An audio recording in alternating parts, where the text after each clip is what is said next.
Thank you, everybody. My name is Zenka Caro. I'm founder of LightNet, and we're so pleased to have you here tonight for this very special evening. We've been working many days to make this as special as possible for you.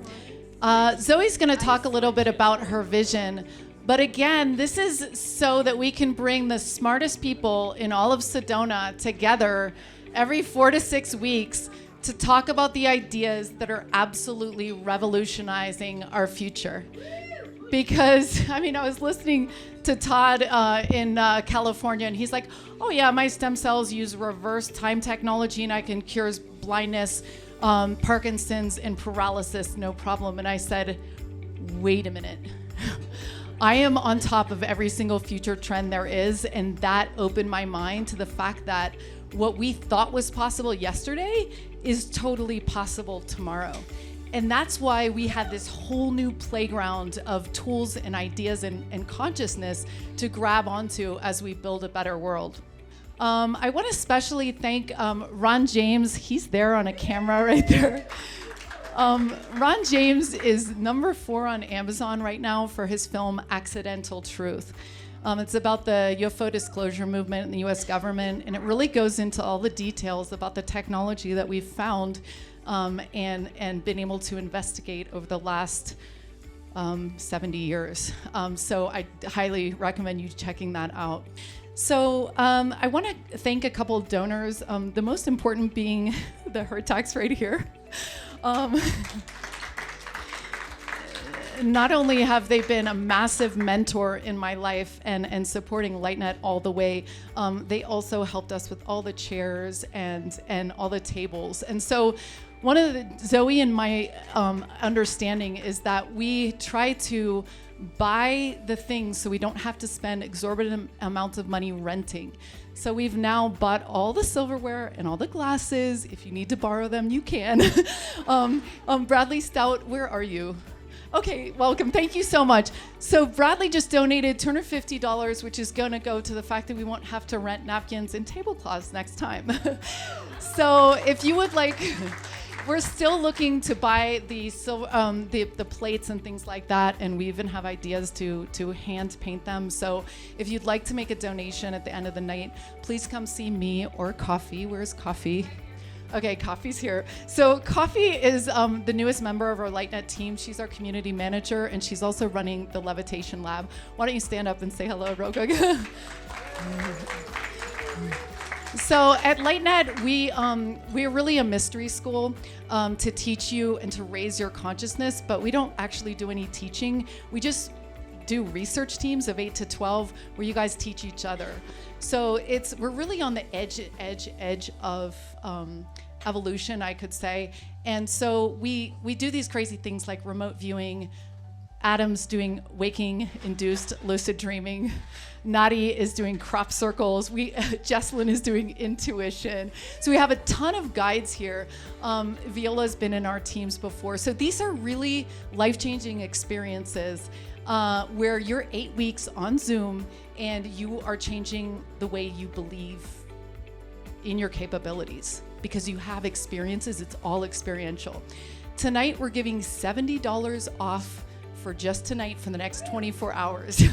So you should have gotten a piece of paper. And again, if you have questions about this, you can talk to one of the guides or Coffee or myself to get you guys in tonight for this life-changing experience.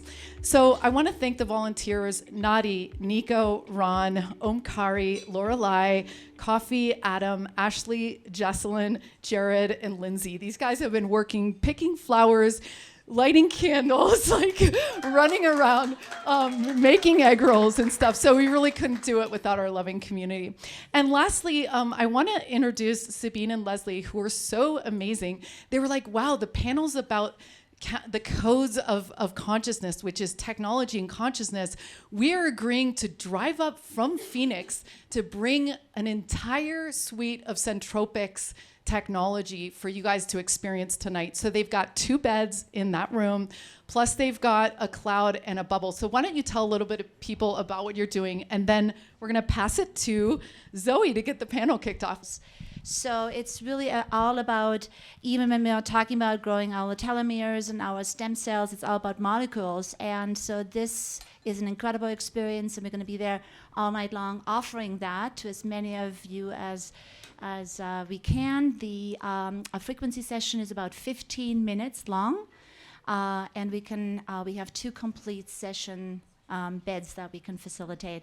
And then we also have a Tesla device here that if there is time, we can, experience that, and that helps with the 7.83, keeping us in our, connection with the Gaia frequency, as well as also removing e-smog. Thank you so much.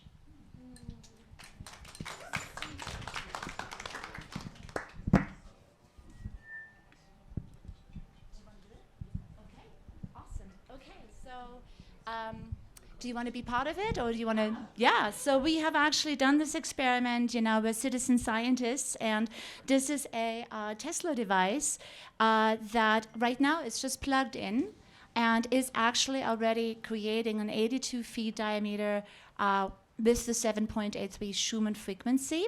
And what we can all experience right now is, if you want to close your eyes and take a nice deep breath and just feel into the energy here in this incredible vortex space of Sedona.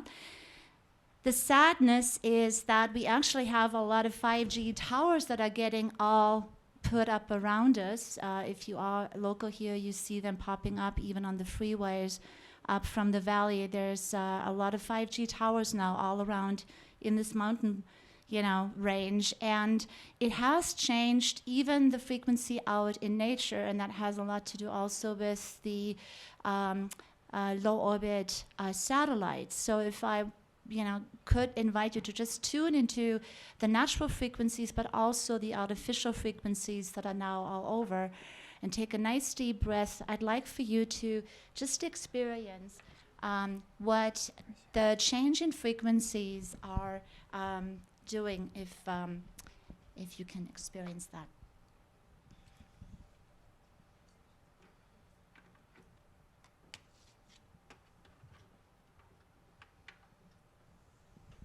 So if you want to just take another nice deep breath and see if you can notice a change, and then we can just do popcorn style. Anybody can just say a word if they're feeling a change in the field around them, and also in the quantum field inside of their own bodies and cells. This clear tingling in the top part of my head. Tingling in the top of your head. Anybody else notice a change? Extension of waves. Extension of waves, awesome. Vibration? Expansive, yes, that's what we're actually hearing the most. So this is the frequency combination that I just inserted, is actually clearing e-smog here from this field that is coming through the 5G communication system, and that is non-thermal e-smog. So most people actually are reporting that they are feeling more expansion and less friction. But let's take that to the next level. It just takes a couple more minutes. Thank you so much for bearing with me. I'm going to add another frequency combination, very similar, think of it like holographic homeopathy. So let's take a nice deep breath and feel into this addition.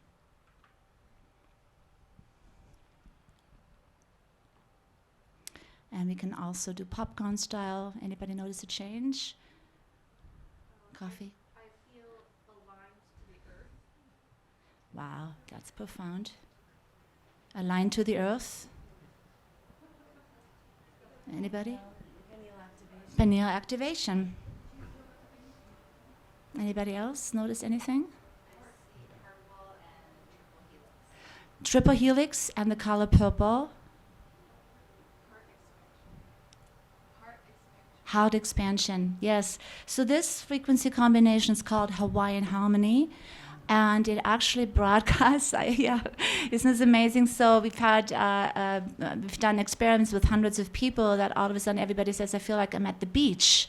Because it actually is, everything has a vibration. So an elm tree, a birch tree, a palm tree, they all vibrate slightly different. And we can actually really communicate with each of these, creations, because at the core level, everything is molecules. And so what we have in this Hawaiian harmony is basically an enhancement of the energy that you would feel when you are on the big island connected to Gaia. It enhances the 7.83 with negative ions from a waterfall, feeling of relaxation and beach. So this is the enhancement of our space here, so we can continue to be in nature and play in our full humanity. Thank you so much, Zenka. Yeah. Welcome, everyone, to Sedona's Metaphysical Salon. My name is Zoey Wind. I'm your host, and thank you, Zenka. Thank you for this incredible technology. We're going to be talking more about how technology can enhance and accelerate our awakening and our healing in this beautiful time that we find ourselves in. I will be standing, and we will be trying to stand so that everyone can see us as we're speaking throughout the evening, because last time people couldn't see. And I just wanted to share a little bit about, I forget to introduce myself. I'm Zoey Wind. I'm an astrologer, a New Earth architect, and metaphysician, and this is one of my greatest hopes and dreams. And it really couldn't happen with me just standing here by myself, right? And so, you think of these ideas, you have these inspirations or these visions, and you're like, is anyone gonna show? Like, is anyone gonna show up with me and wanna do this? And I had this vision, 7 years ago, 10 years ago in different forms, and I don't know how many people would have shown up. I don't know if where I was they would have shown, or if it would have happened in this way. And it just has manifested in this moment in time. And I want to thank Zenka, because I was doing these events for the community, and I reached out to Zenka to interview her about her incredible work to be a speaker on the panel. And she's like, why don't we do this at my house and bring in amazing people? And it has just completely shifted and up-leveled this experience. So I want to thank you, Zenka, for hosting, for your support, for your believing in me, and everyone, and all of our collective shared vision for the future. The last 3 years have shown us some realness in the world, some harder truths to swallow, some new challenges for humanity. And so I think it's no mistake that this has birthed at this time. And I always dedicate this space to my father, Peter Caserta, who raised me since I was a child to believe in miracles, to believe that I could manifest anything with my mind, that I could do anything, that anything was possible. And he could do it. I mean, he was just an incredible manifester. And I lost him. He transitioned into higher realms as a victim of the COVID massacres that took place a few years ago. And that was after losing, a number of family members and loved ones, as I'm sure we all have, to the medical industry as it stands on some levels in the world. And he believed in me more than anyone, always, no matter what. And so I always dedicate these spaces to him, and it was that experience that really pushed me beyond any fears, any doubts, any silly ego, whatever. Are people going to think of me? What is anyone going to show? It was like, no, the time is now. The time is now to act for all of us. And so I am so honored to have this incredible group of just esteemed, incredible minds.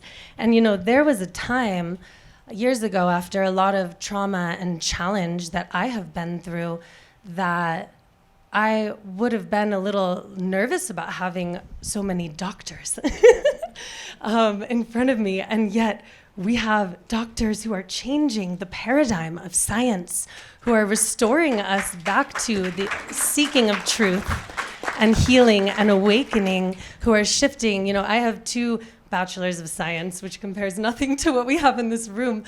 And I consider myself a true scientist, ever pursuing truth, ever questioning, ever seeking the true nature of this reality. For if we don't, I don't know what I would do.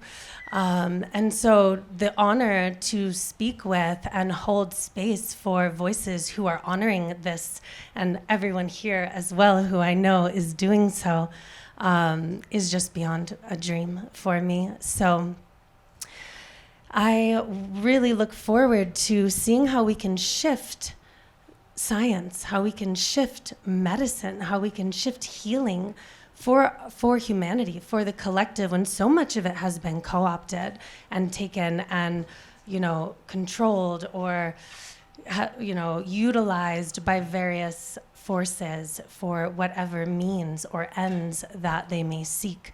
Because truth is ours to discover, and it is only in our own hearts that we can truly know what is true, right? And so hopefully we can lead some ways back to our hearts tonight, back to hope and inspiration for what technology and science and the inquiry of that which is good and beautiful and creates a world that is beautiful. And healthy, and humans that are whole, that we can all thrive together. So I'm an astrologer. I really just want to sit. Is that okay? Is that okay? Okay, that's so much better. Because I'm right on you guys. I'm an astrologer, and so part of my studies is into, the great turning of the ages, precession of the equinoxes, teaching people the living sky, how to connect with their soul, their individual spark, and their soul's purpose in this lifetime. And as I said last time, I believe that in this transition, which is said to be roughly a 200-year transition time in between the great ages, which are roughly 2,000 years, as we transition out of the age of Pisces, which had so much to do with religion and mysticism and out of body and a lot of other things, we're moving into the age of Aquarius, which is anchoring in the individuation of the human and the expression of each of our individual light. It is anchoring in new technologies.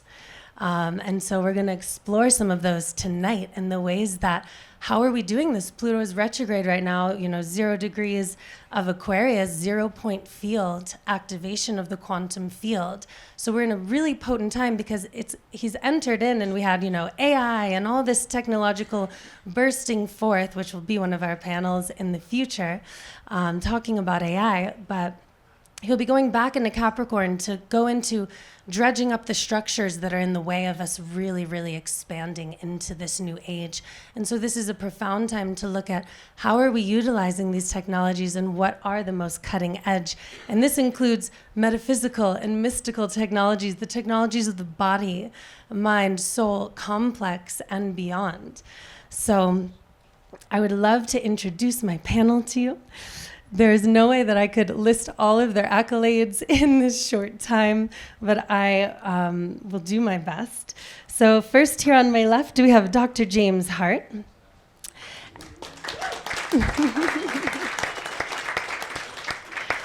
And he is a local superstar here. For over 40 years, Dr. Hardt has been studying the electrophysiological basis of advanced spiritual states.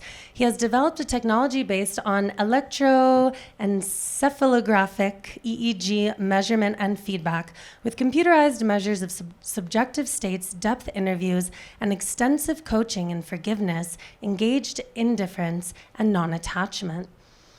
This technology and training methodologies have demonstrated significant effectiveness in healing and transforming core dimensions of personality dysfunction, reducing stress and anxiety, reversing key aspects of the brain's aging process, increasing creativity by 50%, and boosting IQ by nearly 12 points on average. Enhancing peak performance, facilitating conflict resolution, and expanding spiritual awareness, and increasing access to advanced spiritual states. Dr. James Hardt serves as president and founder of Biocybernaut Institute, which is here in Sedona, if anyone wants to check it out, and has authored and co-authored more than 60 papers and professional presentations. So let's give it up for Dr. James Hardt. Thank you so much. And these are not in the order of how we're sitting. Okay. And next is Ashley Lee in the beautiful purple glowing registered nurse, BSN and CCRN. Ashley Lee graduated from UNC Chapel Hill in 1989 and performed expert critical care nursing and neonatal ICU at UNC hospitals, pediatric ICU in Honolulu, so thanks for bringing that frequency in, and San Diego, then completed a 32-year career in the pediatric cardiovascular ICU in San Diego 2 years ago. Ashley coordinated the Honolulu ECMO program of Hawaii, bringing forward the highest technological heart-lung bypass medical technologies for newborns and children to bridge to transplant while in multi-system organ failure.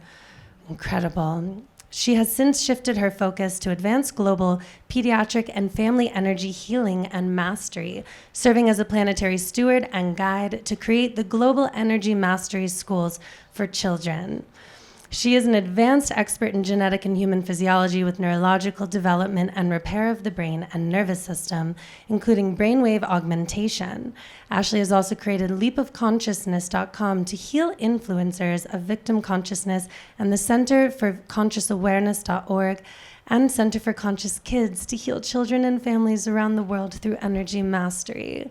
We're so honored to have you, Ashley.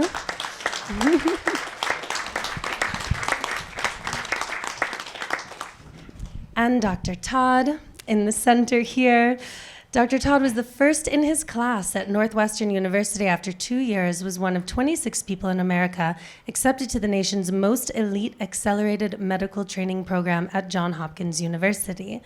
He then completed advanced training in internal medicine, pulmonary medicine, and intensive care medicine at Georgetown University, where he was assessed as the best of all the residents across the board.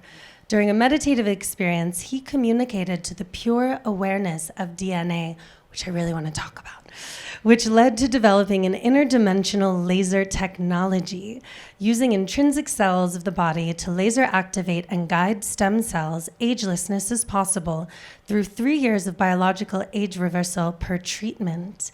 It also offers a potential approach to conditions considered incurable and untreatable.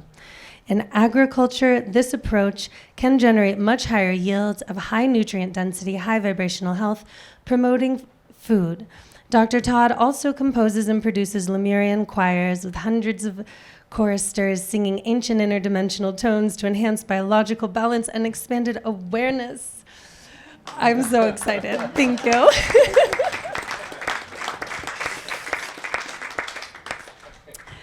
And we also have Doctors JJ and Desiree Hardt, other local superstars. So grateful to have you here. And they are social scientists, futurists, and founders of the Academy for Future Science, an international organization. Dr. JJ Hardt is the author of the Book of Knowledge, The Keys of Enoch, which you will see up here, white and gold, incredible, incredible tome. As well as numerous other books, including his work with co-author Russell Targ entitled End of Suffering, Fearless Living in Troubled Times. Recently, the Harts both co-authored a book with Dr. Elizabeth Roscher called Mind Dynamics, an Overview of the Science Behind Remote Viewing. Dr. J.J. Hardt has a PhD from the University of California and a second from the University of Minnesota. Their latest book is called Sound, Exploring Sound Healing Processes, and have authored many other books, including The Over Self-Awakening, The Pistis Sophia, Text and Commentary, The Gospel of Mary, a text of Mary Magdalene. They have won 14 gold medal awards from international film festivals from their graphic and animation films on consciousness exploration. Give it up for JJ and Desiree Hardt. Thank you so much. And last but not least, we have Dr. Clint Rogers here with us, PhD and university researcher who had no time for alternative medicine. As a skeptic, which I love, of anything outside the realm of Western medicine, until his own father fell terribly ill and encountered a Dr. Naram who was able to heal his father. After Western medicine failed him, Dr. Clint then spent over 10 years traveling with Dr. Naram, documenting the ancient secrets and sharing them with the world through his TEDx talk, which has reached millions, and his new breakthrough book, Ancient Secrets of a Master Healer, where he shares that healing miracles are an everyday experience. Dr. Clint is currently the CEO of Wisdom of the World Wellness and trustee of the Ancient Secrets Foundation, supporting humanitarian efforts which Dr. Naram loved. Dr. Clint is passionate about sharing this form of deeper healing. Although everyone may not choose it, at least they should know that they have a choice. Thank you, Dr. Clint, for being here.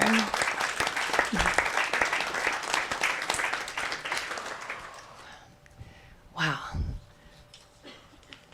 I'm so honored to be up here with you all. So I'd like to begin because I know for myself on my path to becoming a healer, which I kept, trying to do for so many years, and then I kept having healing crisis after healing crisis, which just seemed to be initiations for me into this path and into this life that I'm living now. And so because I know that there's always a personal story, that we've learned some about yours already, but there's always a personal story and a reason that brought you to this work today and that keeps you going on this path, which often is not always easy. So I would love to start by hearing a little bit of your personal journey that brought you to this work and keeps you inspired along this path.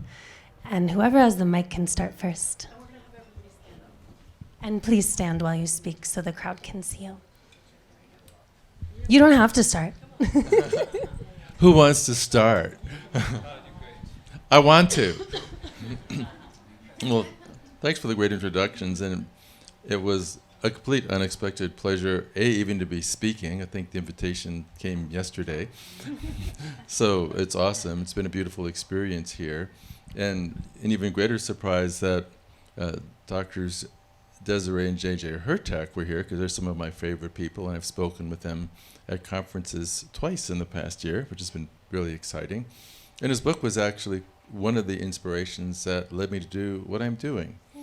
So my path was that during the 10 years of my medical training that you detailed, I was also studying with the Sufi master.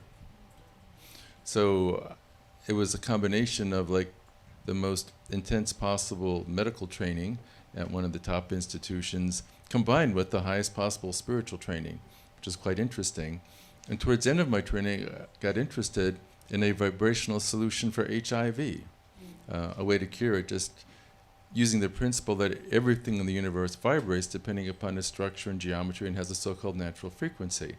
And I intuitively knew that the virus had a different structure from human nucleic acid, and that was later proven. And if there was a structural difference, there'd be a vibrational difference, potentially it could be cured. So I was inspired 3 months before all that training to go to a course at the Whole Brain Learning Institute. Was about the use of sound and sound patterns to activate dormant parts of the brain. And I love my brain. I do most anything to make it work better, actually. I have dozens of things that I do. So that was really cool. And when I went there, I met a medical intuitive who had gone through tragic accidents and completely recovered using a variety of consciousness and physical methods, including the Feldenkrais technique. So that inspired me to not do what I was trained to do, which was basically run an ICU at an academic center, which would be typically what someone with my background would do, and moved to California to learn medical intuition. And in the course of that experience, there was a Kundalini meditation exercise that we did in pairs, where we activated Kundalini around different colors of the rainbow. So how many meditations do you have ascribed to actually write down what you're experiencing? Well, I did. When I got to the violet, I had the Jodie Foster Lake experience of going through a wormhole. And coming to a realm where there are these guardians of the gate, these 8-foot Ali Baba guards with the curved swords. And they said that the information in this domain is very sacred. You have permission to go through the portal and receive it, but there is a lot of responsibility that goes with it. And they said others did not use it respectfully, and they were destroyed. And they literally showed people being decapitated and heads rolling. They made their point. And when I went through, what I experienced was a huge room filled with DNA. is that you've taken the DNA in the nucleus of a cell and expanded it to fill a whole room, probably millions of times magnification. And it communicated, not with the mouth, but telepathically, because DNA doesn't really have a formal mouth. And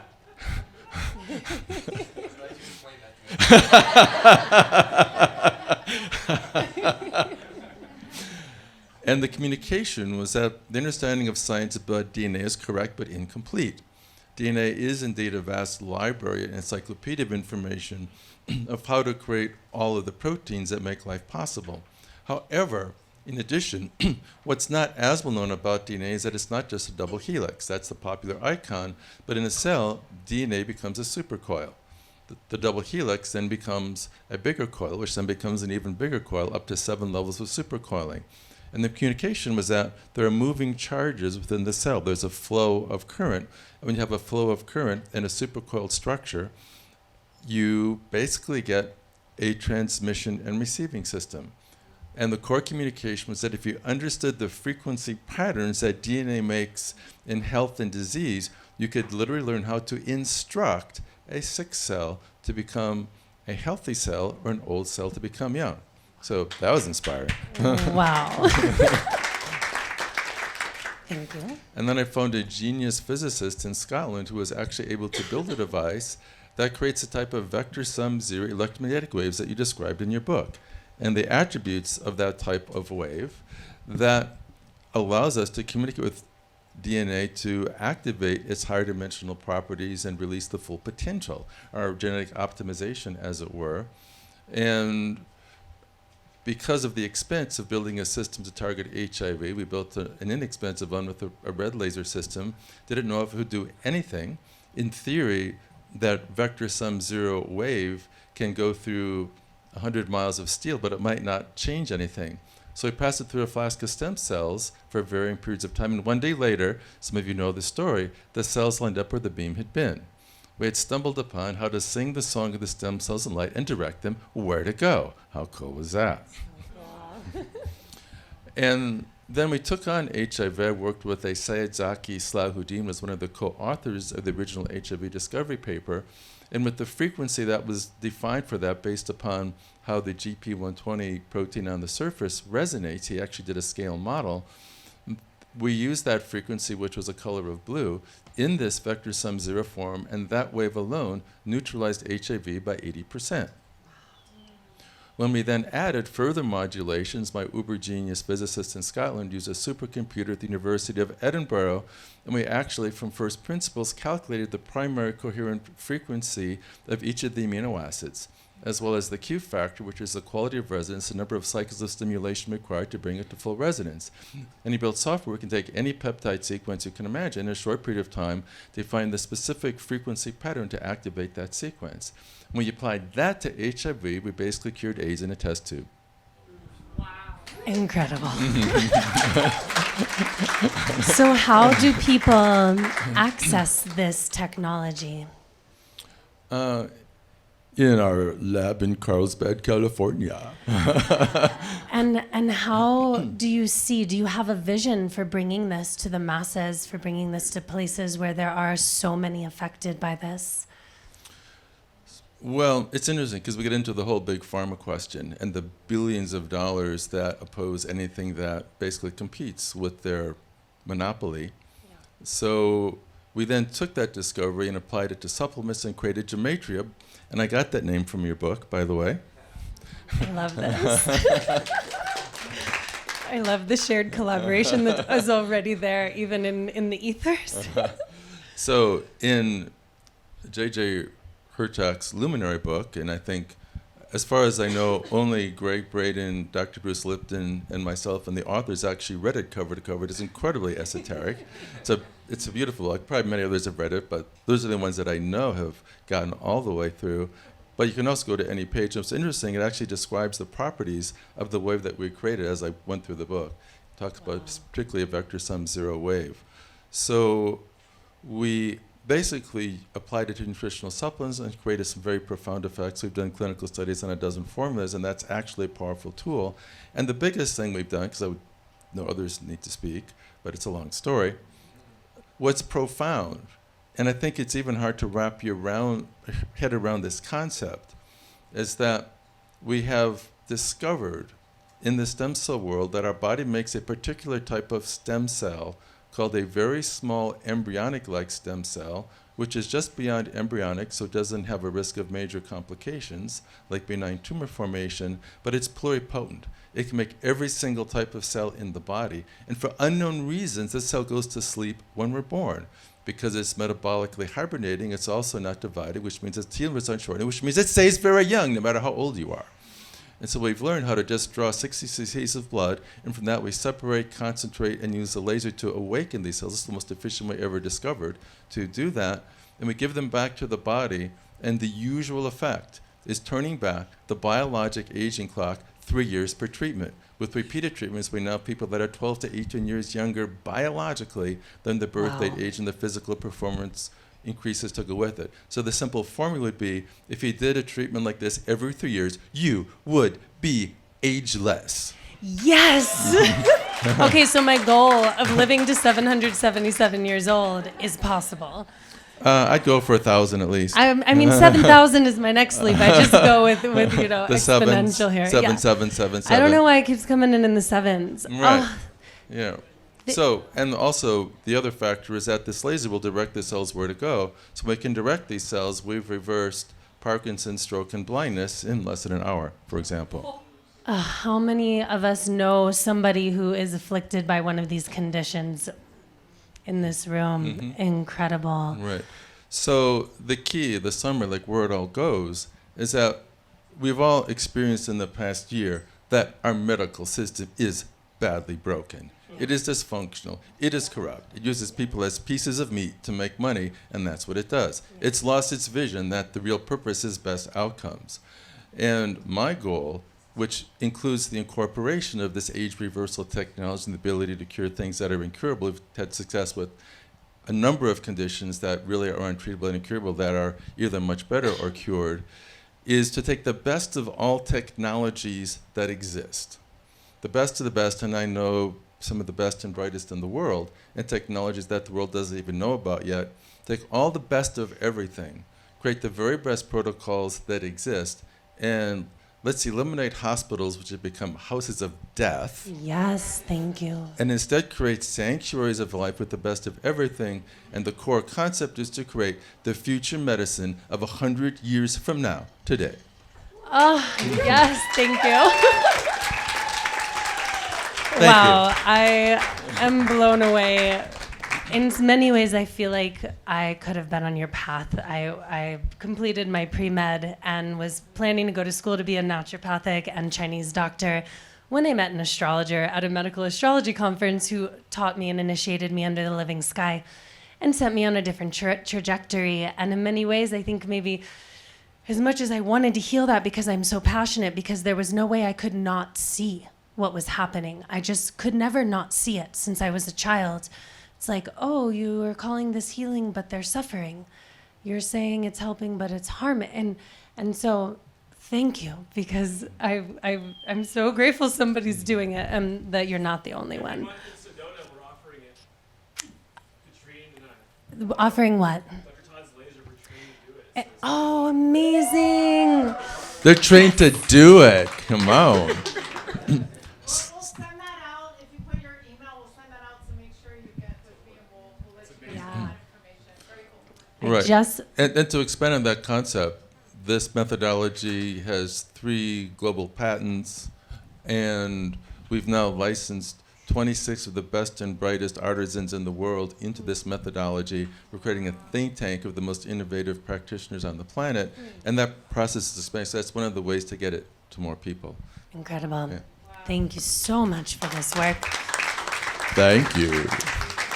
And I would love to hear, from the doctors her talk, especially around the spiritual, metaphysical, your perspective on this vector wave frequency as well. And I just wanted to start because I want to go back to what Zoey had said. You know, she went from medical to the stars, and that's I'm going to let Dr. Hertak talk. But what he had discovered in his direct experience is that we are literally frequencies of energy, and we really came from the higher frequencies of energy and manifest. So I can see exactly, you actually went to the next level, if I can say that, by doing what you're doing. But go ahead, Dr. Hardt. Well, in due respect for Todd, who I think eventually should get the Nobel Prize, I'm very honored to be here because this is a time of incredible change. It's a time of miracles. And I started out as an academic. Actually, I have several doctor's degrees in different areas. I started out with Irving Gottesman, who did the famous twin studies at the University of Minnesota, showing that two people having the identical birth moment can wear different clothes, eat certain foods in different directions of Mother Earth. But that got me interested in paraphysics. And my book, that came through a direct contact experience, led to this book, Mind Dynamics in Space and Time, which Desiree and I wrote with Elizabeth Rauscher, which I consider to be the woman who should have got the Nobel Prize before she died. She wrote 450 scientific papers, worked with military intelligence. She really was really the top mind of what I call the real Earth files, the real X files also. Mind over matter studies where we were able to penetrate Soviet intelligence, actually stop a war in the Middle East by neutralizing terrorists who were going to blow up a military installation, but that's another story. Wow. We had 3 members of the Kennedy cabinet work with us who were retired in meditation. In essence, this whole journey begins with a sense of dedication to the human race. It comes out of deep humility. There's no easy answers. One acquires a gift, a direction, and one should follow that through spiritual intuition.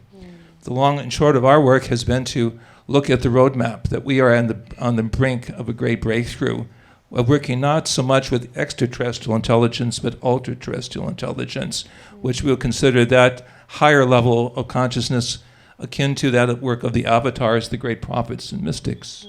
But Dr. Hardt also mentions electromedicine in the keys, and one of the people we work with, which does very similar research to Todd, is Peter Gurayev. He was a Russian scientist, but he understood how with the right frequencies, you can actually heal DNA. And they actually took his technology. He was actually up for a Nobel Prize before he passed, unfortunately.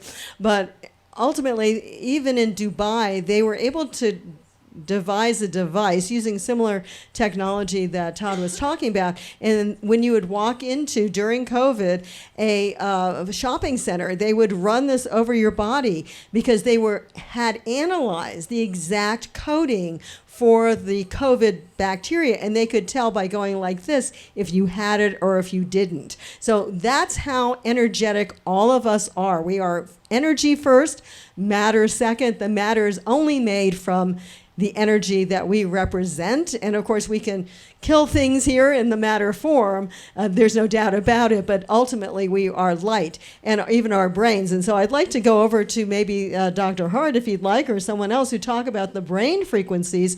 Because, I mean, what's the best thing? You wanted a better mind? Where's the better mind really come from? But of course, the heart. Heart comes before mind. That's the Tura, what they call in the Sanskrit Turiya. Mind has to be subordinate to heart. Unconditional love and compassion. Yes, thank you.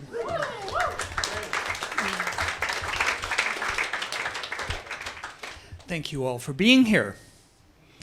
I am a 2-day graduate of this stem cell procedure administered by Katrine at her place here in Sedona. Supposedly, according to the instructions, I was to rest and recover for 5 days. Well, this was just 2 days ago. I can report to you already, physical injuries are fading away. I am a bit lightheaded, so I ask your apologies if I say weird things. We say at Biocybernaut, weird is wonderful. Yes, Biocybernaut is to inner space what an astronaut is to outer space. Bio, of course, is the body. Cyber is a derivative of an ancient word called cipher, which meant to calculate. And, of course, a naut is a Greek suffix, which is someone who goes on an adventure. So we take people on an adventure into inner space, and we do it with brain frequencies. We teach that If I were a teenager, I might slam one fist into my palm and say, brainwaves rule. Not being a teenager and being a scientist, I say, it's the psychophysiological principle, which is any experience that you have as a living human being, you have that experience only when you have the appropriate pattern of brainwaves. The frequency of your brainwaves matter. And when you change your brainwaves, you change your experiences. Now, recently we've been teaching from Frederick Dodson in Parallel Universes of Self, who says that identity and reality are synonymous. So if you change your identity, you will be in a different reality, a parallel universe.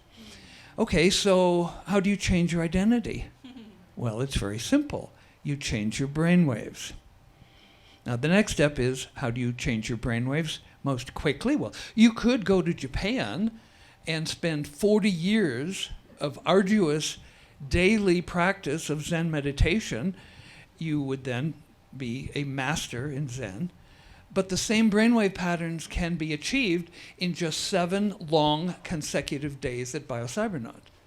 The pattern of advanced Zen brainwaves can be achieved by someone who's never meditated in their life in just 7 days in the soundproof chambers at Biocybernaut. Incredible. Cutting off? Wow. Okay. No, I said incredible. Okay, so when you change your brainwaves, you change your identity. Now, I have some gifts for you. I could give you a scientific paper showing how profoundly identity has been changed in studies that I've done at different universities, Carnegie Mellon in Pittsburgh and University of California, San Francisco Medical Center. And in fact, I have a paper over there that is for free. It's called The Quest for Mindfulness.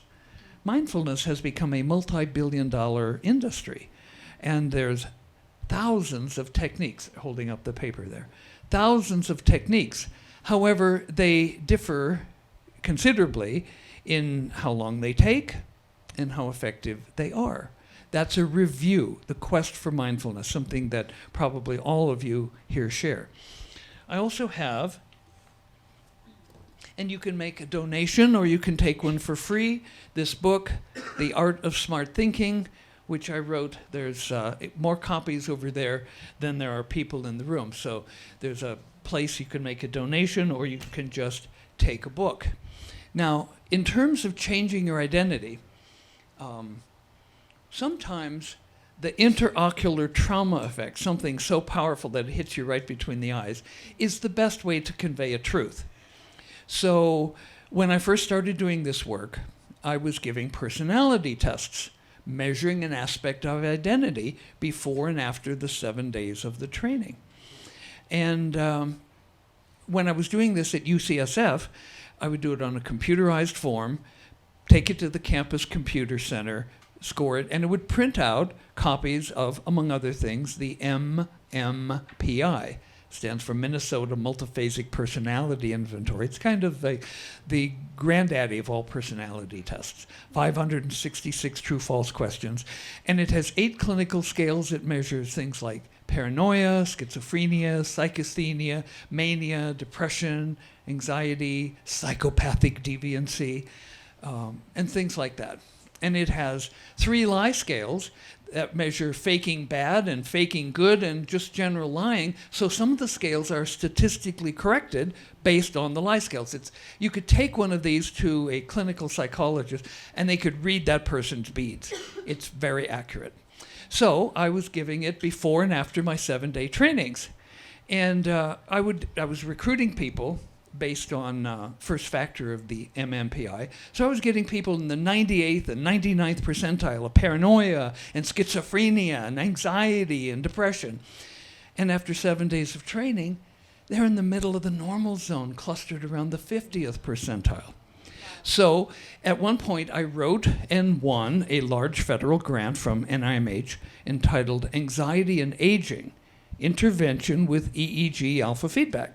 The target population was women who were from 60 up into their 80s. All the pilot data had been done with college-age males. Anxiety is higher in women than it is in men at every age. In both genders, anxiety goes up with age, and in women it goes up faster. So women from 60 up into their 80s, I figured, would be most at risk for anxiety. Now, it turns out that alpha is like a silver bullet against anxiety. When alpha goes up, anxiety goes down. And not just state anxiety, trait anxiety, a long-term characterological personality disposition, goes down when alpha goes up.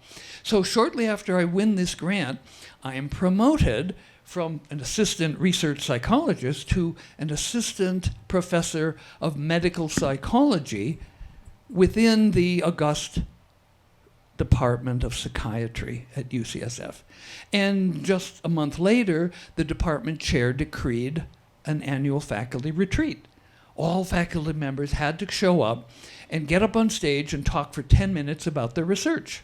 So I figured, wow, these guys are going to love these graphs of the MMPI from before to after, 7, maybe 8 days apart.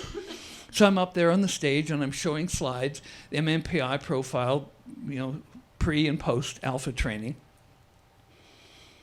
And I'm only halfway through my talk, and 2 senior bearded members of the department are out of their chairs, angrily shouting, shaking their fists, waving their fingers. Now, we know anger means fear. Expressed anger means unconscious fear. They were afraid that this youngest member of the department was going to disrupt their august profession. I was literally shouted off the stage. That's how powerful this technology is in changing identity. So, like Dodson says, you change your identity, you change your reality. It's a simple matter to live in a better world. Now, I was asked to give a little bit of the history. So I'm a physics major at Carnegie Institute of Technology in my senior year, fall semester, and I come out of the student union, and there's a big hand-painted sign. Every letter is a slightly different color, and it says, Dr. Joe Camilla will talk on brainwaves and consciousness, and gives a time that's just 10 minutes away. The building, Margaret Morrison College, is right across the tennis courts, and I didn't have a class. So I went. I was the only one from the engineering college that went. Dr. Joe Camilla was in town visiting a woman professor who was an art teacher. Her students had painted these signs. At the end of the talk, I was absolutely fascinated. I had been interested in phenomenology. One of my friends was a grad student at Duquesne, where some French professors were in teaching Edmund Husserl's phenomenology. And I had read, for example, The Phenomenon of Man by Father Pierre Teilhard de Chardin. And it was really cool stuff, but there was nothing to grab onto. There was nothing to measure. It was all airy-fairy talk, beautiful talk, but there was nothing measurable. Suddenly, Dr. Camilla is talking about brainwaves. And it turns out that samadhi, the superconscious state in yoga, is characterized by super high alpha all over the head. Satori, the superconscious state in Zen, is characterized by super high alpha waves all over the head. They do differ significantly.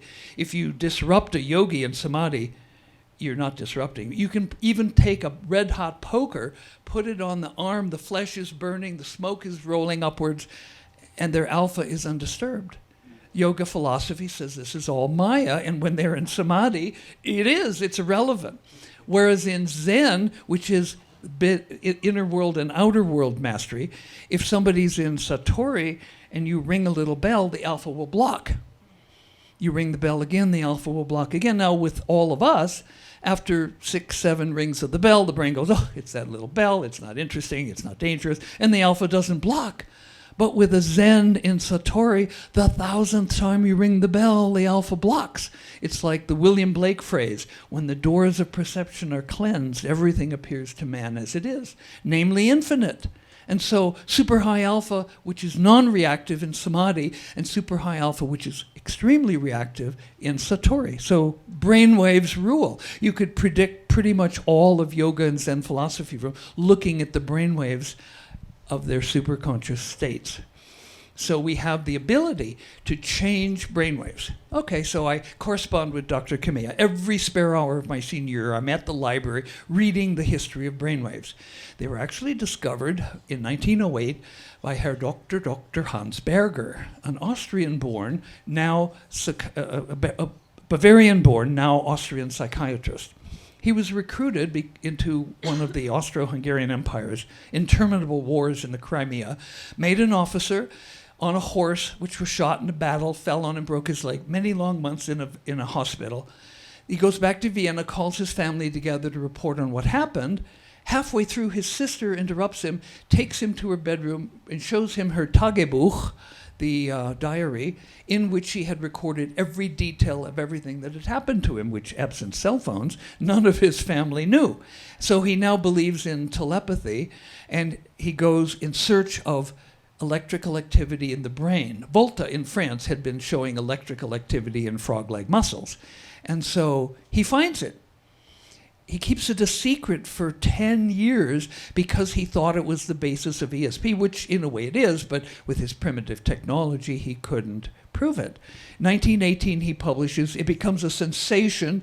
Labs all over the world, hospitals, start wanting to measure brainwaves, but nobody thinks to do feedback on them because they, quote, know that it's an autonomic function incapable of voluntary control. And in 1962, Dr. Joe Kamiya, a sleep researcher, puttering around, accidentally discovered, that people could increase their alpha waves if given feedback. And he made electronics, he automated it. And so he's the one that came to my college campus and told me about this. Well, in the spring next year when I graduated with a degree in physics, I jump on my Triumph motorcycle and I ride up into Canada and across the Trans-Canadian Highway and down to San Francisco, and I show up at Joe Kamiya's lab volunteering as a research subject. One electrode, middle of the back of the head, one score, digital score, came up every 2 minutes, a torn speaker, a 1-inch speaker in the corner of the room. And it was the most fascinating thing I had ever experienced in my life. So I went back the next day for more, and the next day for more. And when I went back on the 4th day, they weren't doing any studies. But I had learned a little bit about how the lab worked. Joanne Gardner was Joe Kamiya's San Francisco girlfriend. And I went to her office and said, Joanne, could you please take me downstairs, plug me in, so I could play? And she said, sure. So she took me downstairs, put a couple of electrodes on, popped me in the closet, which was off the bedroom where I had this giant PDP-15 mini computer that ran everything. And then she went upstairs, got involved in her work. Later, lunchtime came. And with 9 other members of the lab, she went out to a 12-course Chinese lunch. And in course 11, she went, and she remembered there was somebody in the chamber. And so they all piled back into the van, hurtled back across town, rushed into the building, ripped open the door of the changer, and interrupted the late stages of a most incredible adventure. Now, I had gone in there as a Protestant fundamentalist physics major. Wow. So I've had out-of-body experience, I've had ego disintegration. I went through a porthole, and I'm flying around in the vast universe. I'm meeting up with discorporate entities. I'm feeling like a bird flying in the limitless firmament, exploring how respiration or not breathing works with all the brainwaves. And so when the door is opened, interrupting the late stages of this incredible adventure, for the next 3 days, I walked around, my feet didn't touch the ground. I was way out there. And Paul Gorman, whose VW camper it was, had toured India the summer before, and as I'm telling what happened, he says, oh, that's a meditation experience. And then a few words later, somebody else say, oh, that's a meditation experience. I could spell the word, I didn't know what it was. So then summer's over, and I ride my motorcycle back across the country to go to Carnegie Mellon to register for a PhD program in psychology, because I somehow know I'm going to be dealing with really weird stuff. And I want to have my rational mind have somebody's stamp of approval. So after I register, I go up the hill, up the top of the hill above the Carnegie campus is one of the big robber baron houses, so large the top floor has sleeping quarters for 11 maids. And one of the Duquesne professors teaching phenomenology that I'd become friends with during my senior year had been a grad student under Timothy Leary at Harvard. He'd lived at the community at Millbrook. He'd taken tons of LSD. And I go, if anybody knows what this is, it's going to be Rolf. So I walk in, and he looks at me, and he goes, "You're different. Sit down." And he takes an arm, and he sweeps everything off his desk. And then for the next 2.5 hours, I tell him what happened. This is all written about in a Megabrain report in 1984. And so that's available. It's also available on the Biocybernaut.com website. So I tell him all the details, the outer body, the flying around, the ego disintegration, the discorporate entities. And at the end, he folds his hands and he says, "We can do that here." And up until that point, this had just been something cool that had happened to me. All of a sudden, in that instant, I had not a job, not a career, I had a vocation. And that vocation is to expand awareness, to reduce suffering, and to usher in an enduring golden age for all humanity. Oh! Wow. I love this story. And I wanna talk more about the power. Oh yes, we want to hand out. This is a sign-up sheet for our newsletter, so I'll pass that around. Great. There should be a pen with that. And I wanna ask you more as we move forward in a moment about the power of feedback, the power of technology to assist us in accelerating our consciousness, our awareness, our healing. And I'm also really passionate about what the ancient peoples have known for a long time and what indigenous cultures are still preserving and have fought to preserve around the world of these technologies of activating things, activating our DNA, shifting our brain waves. And so I know that Ashley and Dr. Clint both speak to this. Feel free to go ahead. Whoever wishes, please. About your journey and expertise and what brought you here to this dedicated hello, work. I'm Ashley Lee, and I'm excited to be here in the presence of all of you and all of us. I really am. And speaking of indigenous, that's an interesting concept for me, because indigenous is up here in the stars. It's less here on planet Earth for me. When I came in remembering being in utero, remembering when the universe got started, remembering everything in between. And so I could say to myself, I have like spiritual ADD. So I'm like, which access point do I focus on? And how do I bring it all in? So you and I were talking about that a little bit, about where to share and how to be there. And really what we're culminating all together is our opportunity of being present in the moment now, being present in the moment when we were conceived, maybe even preconception. That's what we're here to also focus on too, is our preconception moments. In conception through gestation, so growing in the womb, birth, and then through young adulthood. And there are many in the audience too that are in the same alignment as I am, focusing on children, pediatric growth, and family growth to support all of us going into the golden age, truly. And that's what I knew from the moment I was born. And many other opportunities. I can share deeply that my journey has been so magnificent in the realm of being highly sensitive, being back in the 60s, being highly intuitive, like off the Richter scale. And I didn't understand what that meant, because I thought everybody was the same. And I think all of us do. We all think we're all the same. And we're thinking we're having that. And we really have an essence of having challenges growing up to understand how to perceive other people's perceptions and create levels of reality orientation. And so that's where I cultivated my life, unknowingly or unguided, in the sense of schooling or people, mentors or masters in the world. It was all an inner experience. And I didn't realize how to create that inner experience and express it outward to share with everyone else. And so it's such a delight to be here in this moment. And I knew the calling was when I went to typical school for 12 years and then went to college for another exorbitant amount of years of pre-med and genetics, and then saying, no, I don't want to spend all my day in the laboratory. I want to be with people.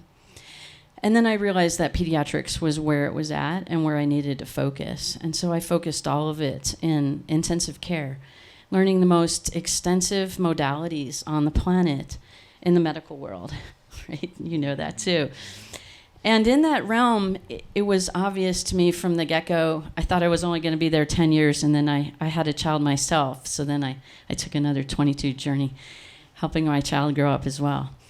In that process of being in all of the environments of intensive care, medical care, I realized that we were really missing out. We were really having challenges connecting to our true nature and to what was really happening. So all along, I had been doing energy healing all my life to everyone, everywhere, and I didn't realize what that was or what that meant.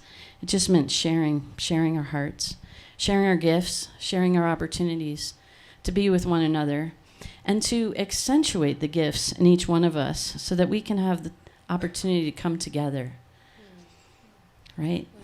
I don't know, some of the indigenous Toltecs talk about assemblage points, right? And all of those areas, and I recognized that they were so, so valuable for everyone. And in that process, I was born with asthma and allergies, which I've never met a newborn born with asthma and allergies, so I was the most unique.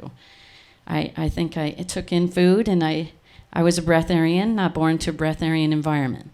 So I didn't know how to take in that experience.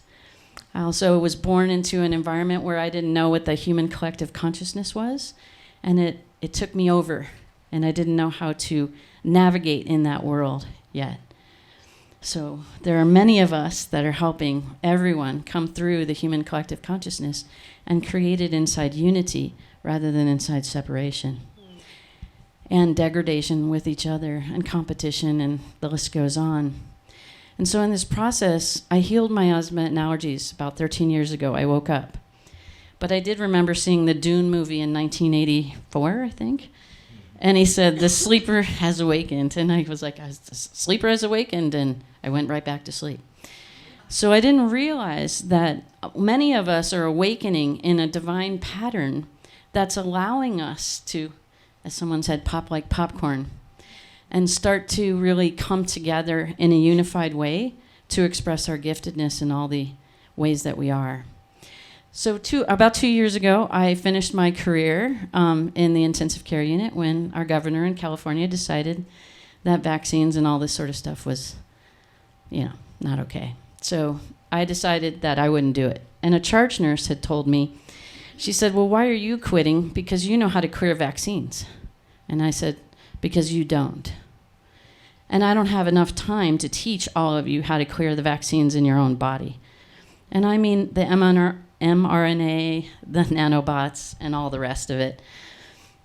I really learned, and I didn't realize this, but I call myself a molecular structuralist. So I can deconstruct molecules. How do I do that? Photonic light? I think so, right? We're beginning to do that. And so I recognize that we can bridge medical care, health care, move away from sick care, and move into wellness, an opportunity for every moment in our lives, recognizing that we can go from allopathic, disease-based medicine to natural medicine, to being indigenous with the planet and everyone here, the plants, the animals, the earth. And then we can move to energetic medicine. So that's where the kids started seeing me, because they were there. We all call it subtle energies, but to the kids, it's not subtle. It'll hit you over like a railroad train. Being an empath, being a telepath, being a multidimensional walker, all sorts of things. We don't realize it, but it's very much our reality. And I hear over the years, so many people have been criticized mentally and emotionally for having a different awareness. To me, this seems, well, lots of words come to mind, but that this is really imperative to move out of the space of where we really consider it to be unkind or unconsiderate to have a different reality. And when are we able to actually come together and reality negotiate? I don't mean manipulate.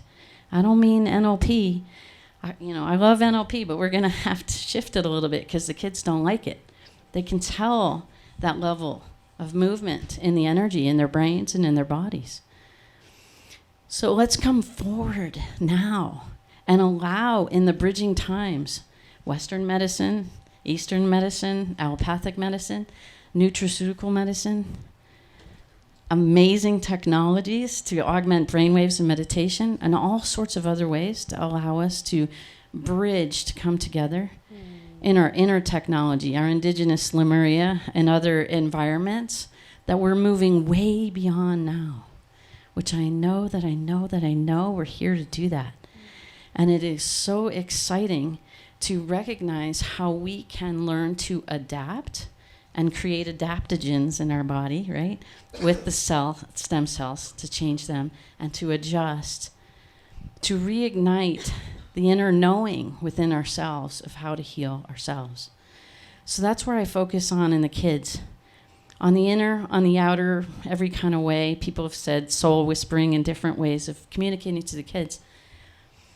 I am so excited that we have a panel of scientists. I am so excited that we have a panel of people who are really in the industry to support understanding how to navigate these categories so that we can get clear in the mind, so that our brain waves are really clear, so that we start to impact the quantum field in just the way that we all are doing it together. Right? Yes, thank you. I mean, it's really wild. There are many of us that have so many skills and attributes intuitively. I can see neutrinos with my eyes. So I talked to a gentleman at UC Santa Barbara, and I asked, he was studying neutrinos, the 3 different types. And I said, well, that's awesome. What are the relationships? And he's like, what do you mean? And I'm like, well, how do we determine that? And I realized that many of the quantum particles interact with our emotional states and other energetic states that allow us to construct the world around us. Relationships of all sorts. And so in this opportunity, and I wanted to share to complete before Dr. Clint comes and shares his story, is last year in May, on May 13th, and my birthday, I turned 58, and this year I turned 59. And I've lived a year now asking for, on the beach in Hawaii, on Oahu, I asked for avatar synergy consciousness. And literally, I'm watching it unfold. And I'm so gracious to be amongst all of you, avatars, here in the room, creating this together. And we're synergizing on levels we never knew were possible, allowing our inner and our outer to be expressed equally and beautifully. Thank you. Thank you, Ashley. So beautiful. So beautiful, Ashley. Wow. You want me to just... Okay, it's a little bit easier. Ta-da! Okay, oh, sorry about that. All right. Super, so beautiful. Wow. Anyone in the last minutes, at least one point was like, wow. Just thinking as all these beautiful people were speaking, like, how cool, this is a day of our lives. The constellation of people here. And as they were speaking, I was listening to them and my heart was like, whoa. And I was looking at each of your beautiful faces as you were listening to them. I was like, whoa. I was like, whoa, this is crazy. This is the day of our lives. All of our lives brought us to this moment in which we're connected in this way that's so synergistic. It's such a dance that Dr. Todd read this amazing book, one of 3 people that read it. But how cool that he was the one that read it. Like when you do something with love, you don't have to reach millions, you just have to reach one person. Actually, when you do it with love. And then as a result, Dr. Hardt just days ago took this because he read this. It's like so cool. Like what? And I was thinking, what led me here? Like, why am I here?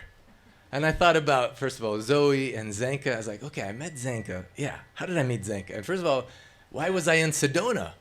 And I was in Sedona because some beautiful volunteers created something called the Unstoppable Love Celebration.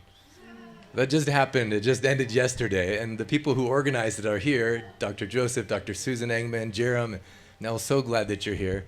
So I'm like, oh, cool. It was the portal of unstoppable love that brought me to Sedona.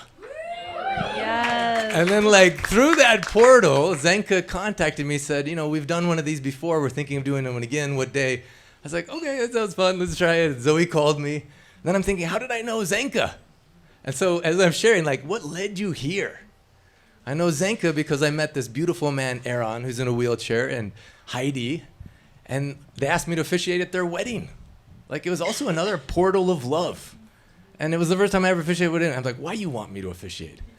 And they said, because when you come, we actually want you not only to officiate the wedding, but we want you to do a healing session with all of our friends and family that come.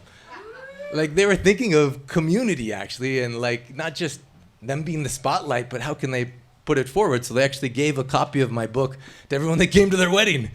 And I was thinking a little bit awkwardly, are you sure you want to do that for your wedding? But they had no doubts about it. The opening quote in the book, I just love it. It says, I didn't come to teach you, I came to love you, and love will teach you. Yeah. I love that. I love that. And so when I think about even when JJ was handing it to Dr. Hardt, and he says, no, heart brain, heart power, it trumps brain power. I was thinking about the brilliance of this and the brilliance of this. And, I actually get bored by intelligent people. I don't know if bored is the right, but I'm so fascinated by kindness. More than credentials, I love kindness so much. And I see, because I've known most of these people before, and then just from hearing JJ speak, like, they're not just intelligent, but so kind. Like, when you mix those two things together, it's like, watch out! Unstoppable love. And then I track back, how did I meet Aaron and Heidi? And I'm like, oh, how did I meet them? And I was like, oh my goodness, it's because I started something called the Miracle Experiment Game. I was like, oh, that's so cool. It was through the Miracle Experiment Game that then became the Global Healing Miracle Experiment. There was about 1,500 people playing it right at the beginning of COVID. And we were playing this game. We're like, okay, let's do this experiment. I don't know if it's going to work, but let's apply 3 principles from this book and let's see what kind of cool miracles happen. And I saw people have so much powerful healing and financial abundance miracles and relationship miracles. One man that hadn't talked to his child for over 10 years, all of a sudden that wound healed. A boy who hadn't talked to his mom for years, all of a sudden the mystical things happened, the things shifted, and then that sacred healing moment. And so I'm like, oh, that was cool. Miracle Experiment Game brought me here. Like, the miracle, I'm here. And then I thought, why did I start the Miracle Experiment Game? I was like, oh, that's so crazy. I wasn't planning on starting the Miracle Experiment Game, but it was actually because my teacher. So I have a teacher whose name is Dr. Naram, that his patients are people like the Dalai Lama, Mother Teresa. He got an award for helping thousands of 9/11 firefighters and first responders get rid of the toxins in their body so they could live life again. And he had a teacher who lived to be 125, had a teacher who lived to be 145, had a teacher. The original teacher in the lineage was Jivaka. Let's see if I folded the page. I have visual aids, you guys. This is so exciting. Okay, let's see if I can find it real quick. So the original teacher in the lineage was Jivaka, who was the physician for Buddha. Let's see if I can show you the picture real quick. Oh, this guy. So cool. So this is Jivaka. And like, this technology is ancient and passed down in an unbroken lineage that I was so skeptical of, like Zoey had talked about, big skeptic. And when I first saw the healing miracles, my reaction to them was, does that threaten what I already believe? Isn't that weird? Yeah. Like, you can see a miracle, but inside of me was like, wait a minute, does that match with what my identity is? And if it didn't match my identity, it was like, alert, warning, this must not be a good thing, or I find some way to discount it. That was my skepticism, And so, because Zoey had mentioned fathers, I actually call this a love story, but it's not because of like romantic love, although there was a moment talking about how I got here. I met Dr. Ram, but I wasn't interested. And then I met a beautiful woman, And I said, I was so nervous talking to her. I was like, I would just ask a lot of questions because that was my default, like when I got awkward. So I was like, what are you interested in? What do you like? She's like, I love something called Ayurveda. I was like, what is that? She's like, oh, it means the science of life. I was like, oh, that sounds cool. I like science. And I was really interested in her. So I was like, tell me more. And then I told her, I was like, and then I was trying to impress her, you know? I was like, oh, I met this guy that he's practices something called Siddhaveda. Would you like me to introduce you? And then she gave me her phone number. So I was like, oh man, now I have to actually do that thing. But it's so funny, that was the portal that introduced me to going into this way, was even just unexpected, like, impulse of love. Yeah. You know, and I started to realize, oh, my heart leads and then my mind figures it out later. And so in the impulse of love, when I met Dr. Ram, I discounted so many of the miracles. I thought, that's placebo, these people just believe. I saw so many things, but then my own father created a situation where he called me on the phone when I had come back from India. I brought that girl to India. I don't know, that was a little bit crazy, but I was like, that was our first date, I'd take her to India? I can't believe it even now. How did I have that much courage? I couldn't even talk to her that I ever get to India. So it didn't work out with her, but as a result, I learned about this thing. You know? So then I found out, but I still didn't believe it, even though I saw it with my own eyes. I couldn't internalize it. I just couldn't make sense of it. It was too much beyond, you know? But the impulse of my heart led me there. And so, like, what led you in this room?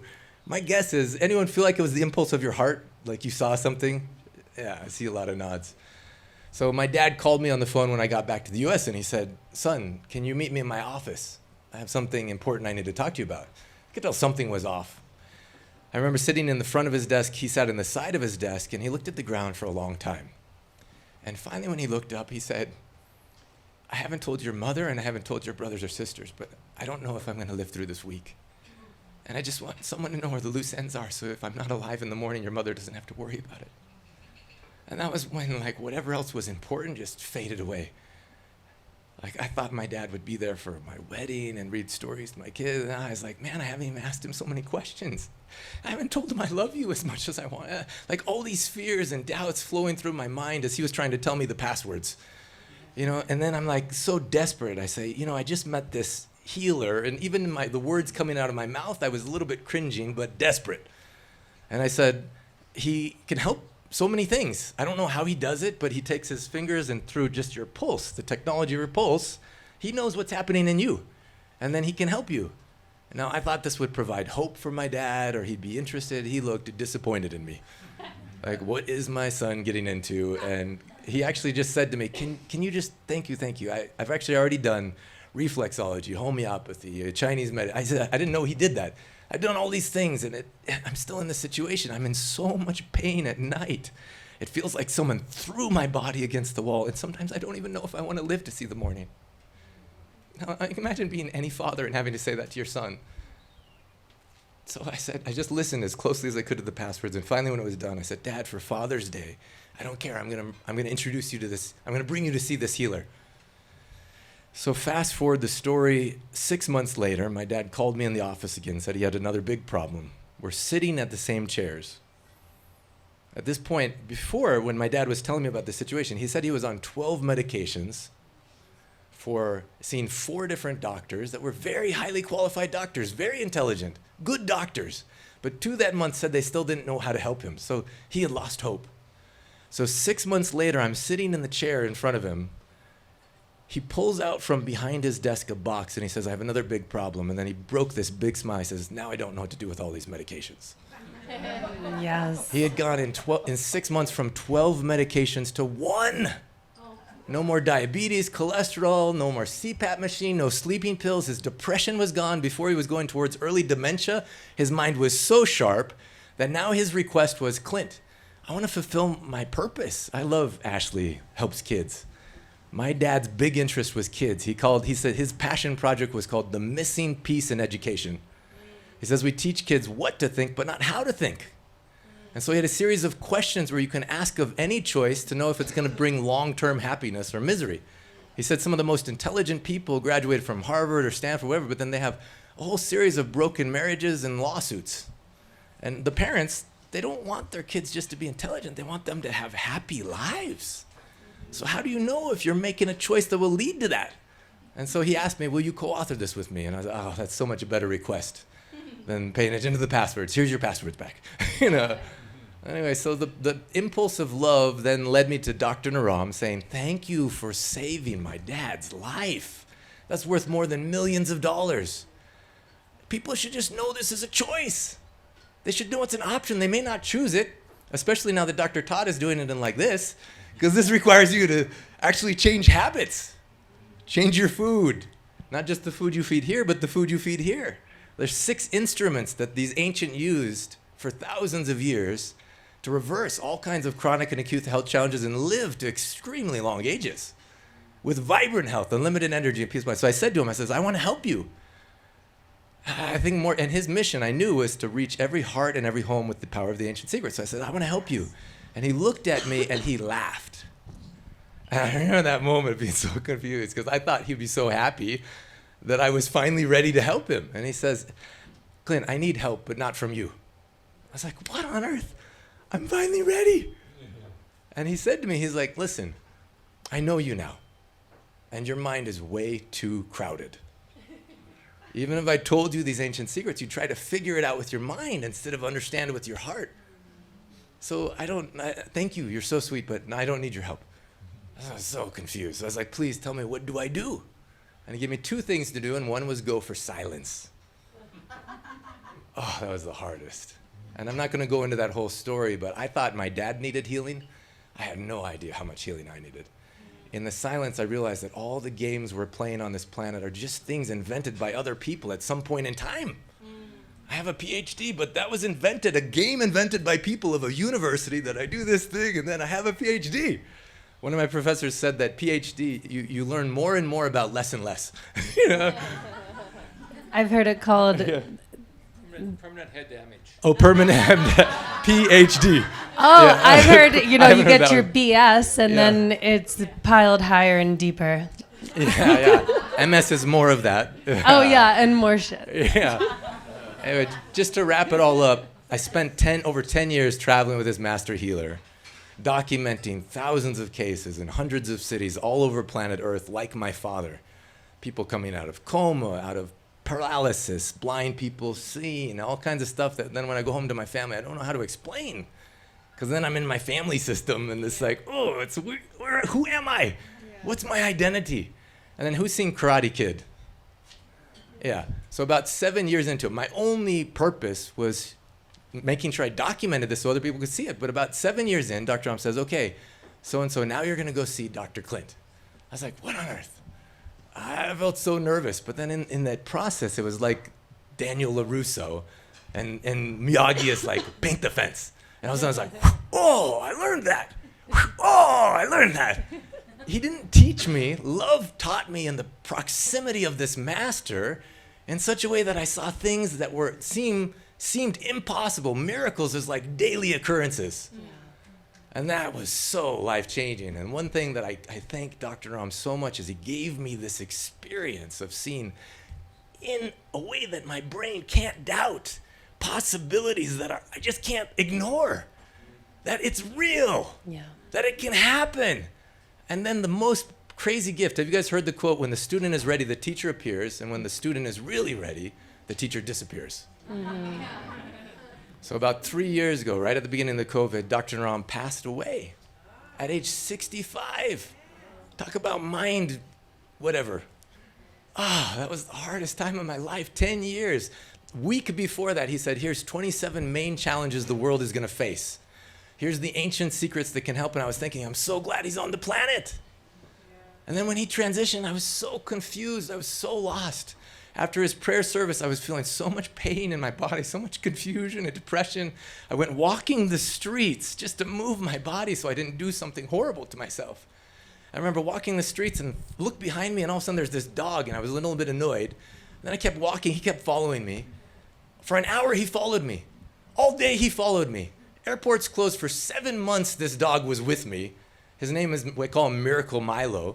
But I was thinking, why did I start the miracle experiment game? It was because this dog, mystical dog, showed up. And I remember the principle Dr. Ram taught, which is a Titi Devo Bhava, treat the unexpected guest as if God himself or herself has come. Every time we saw a dog, we had to feed them. I just thought it was cute. I didn't know it was a miracle principle to unlock a mystical universe in which all things are possible. But this dog, Milo, is what started the miracle game that did this whole thing that brought me here. And I love that dog backwards is God. He taught me so much about love by reflecting to me all the things that weren't that. And then in that space, I just think, oh man, thank you, Dr. Naram. Thank you, Milo. Thank you, Zenka. Thank you, Zoey. Thank you, all these brilliant minds. Thank you, everyone here, for letting love lead. Our brains will figure it out later. Yeah. Like JJ said, I really believe the world is going to go through more changes in the next few years than we've ever seen. And so we can't hang on to what we've known. We have to dance with the unknown. And that won't come from our brains necessarily. It will come from our hearts. Love will guide us. And so thank you so much, Zoey and Zenka, for creating such a beautiful space, everyone who's watching this and everyone who's here. I love being here with you. I'm so excited to dance. Oh, thank you. Wow. Oh, what a panel of inspiring human beings. And thank you for tying together so much of what this space was created out of. You know, I've been in the New Age world for a long time, and we're like, I create my reality, and I create everything, and everyone's an illusion, and you're just a figment of my illusory experience. And I'm like, I don't think that's what's happening, you know? Like, I'm pretty sure you're all real. Like, okay, yeah, we can understand the quantum physics and that we're mostly space and that matter is only there because our consciousness has perceived it, and our whole last panel was about that, and hopefully you all saw that, or you can tune into the replay. But in my experience, and I'm curious everyone's, you're all co-creating with me this world that we're in. I'm not creating it by myself. You know, I create my reality, my responses. I can shift, I can create miracles. Entering miracle space has literally been one of the most powerful things. I do quantum healing and theta healing for people because not everyone can access these technologies that are so groundbreaking and breakthrough. And for some people, the miracle is seeing the proof. And for other people, the miracle is the belief shift within them. And sometimes seeing is what brings us into that miracle. And sometimes that's a dog following you around for a month, or, you know, my dad sending Zenka to me, you know, whatever it is. You know, it's so, we need all of it. It's like there's this grand crystal, and this is where this vision was born from. I was literally like on my knees at 27 crying at my altar to my guides, like, tell me what to do. Like, Saturn return. Please tell me what the heck I'm here to do. I got a lot of skills. I'm not a master of anything, you know? And one of my guides is this shaman, and who I worked with and lived with in the Amazon in a past life, and he comes up behind me and he blows smoke onto me, and he puts his arms around me and he just whispers in my ears and he goes, your magic is sitting on couches and talking to people. And I was like, no, that is not helpful. Like, I'm already doing this, you know? And so then look at this that's happening here, you know? And when I was here last month and we set up the couches and we were sitting here and I was like, oh, I get it. You know, like, you could never imagine the way these things come to be and the simple miracles. And so we don't have a ton of time left. And I have so many questions because Albert Einstein said, and I'll probably say this at every single salon, but Albert Einstein said, if he had an hour to solve a problem upon which his life and existence depended, he would spend the first 55 minutes figuring out which question to ask, and the final 5 solving it. Well, I might need a little longer than 5 minutes because I'm not Einstein, but I have so many questions. And so one of my methods is to just kind of like throw out 3 and see which one lands for each of you, right? One is, what's the greatest miracle you've ever witnessed? I think we've talked a bit about that, but if that sparks you. And then the other is, you know, we just experienced massive collective trauma, right? And like many of us have had trauma prior, and it's something that I help people to heal and work through and clear in order to heal. Because for me, with complex trauma throughout my life, I found myself making decisions and doing things out of character, out of fight or flight, things I wouldn't even recognize, right? I lost the sovereignty of my mind. I lost the sovereignty of my own decisions to even make a sound logical decision. And I'm a very logical person, so it really freaked people out. If I'm not in logic, people aren't sure what to do. So I'm really curious how you can see us taking our sovereignty back, right? Through clearing, through healing. There are so many avenues. I'm sure we could all name a dozen if we want to speak to that. And how, I think, how can we be that shift for other people through this work? Because I can heal myself, right? I've unlocked codes to miracle heal myself. But how do I help the world? How do we help one another in this shift that is needed if our co-created reality is going to change at this time? So if any three of those hit you, and Dr. Hardt is ready. You asked a question, Zoey, earlier, which didn't receive an answer. What's the importance of feedback, you said? Yeah. And I think feedback is the answer to this last question. I have a short and a very short thing to say about feedback. At one point, I had the privilege of training a Zen master. He had a temple in Japan, 150 students, and he came to my center in California for training. Ruho Yamada Roshi is his name. At the end of his training, he, in his broken English, said, "Biocybernaut better than having own Zen master." And I go, "Ruho, you're a Zen master. How can you say that?" He said, "Listen, you have Zen master busy, have many student. You sit, you meditate, you have attainment. Master busy, not notice. Next day, master see you, give you feedback. One eyebrow go up little. At Biocybernaut, feedback all the time." And then he repeated, "Biocybernaut better than having own Zen master."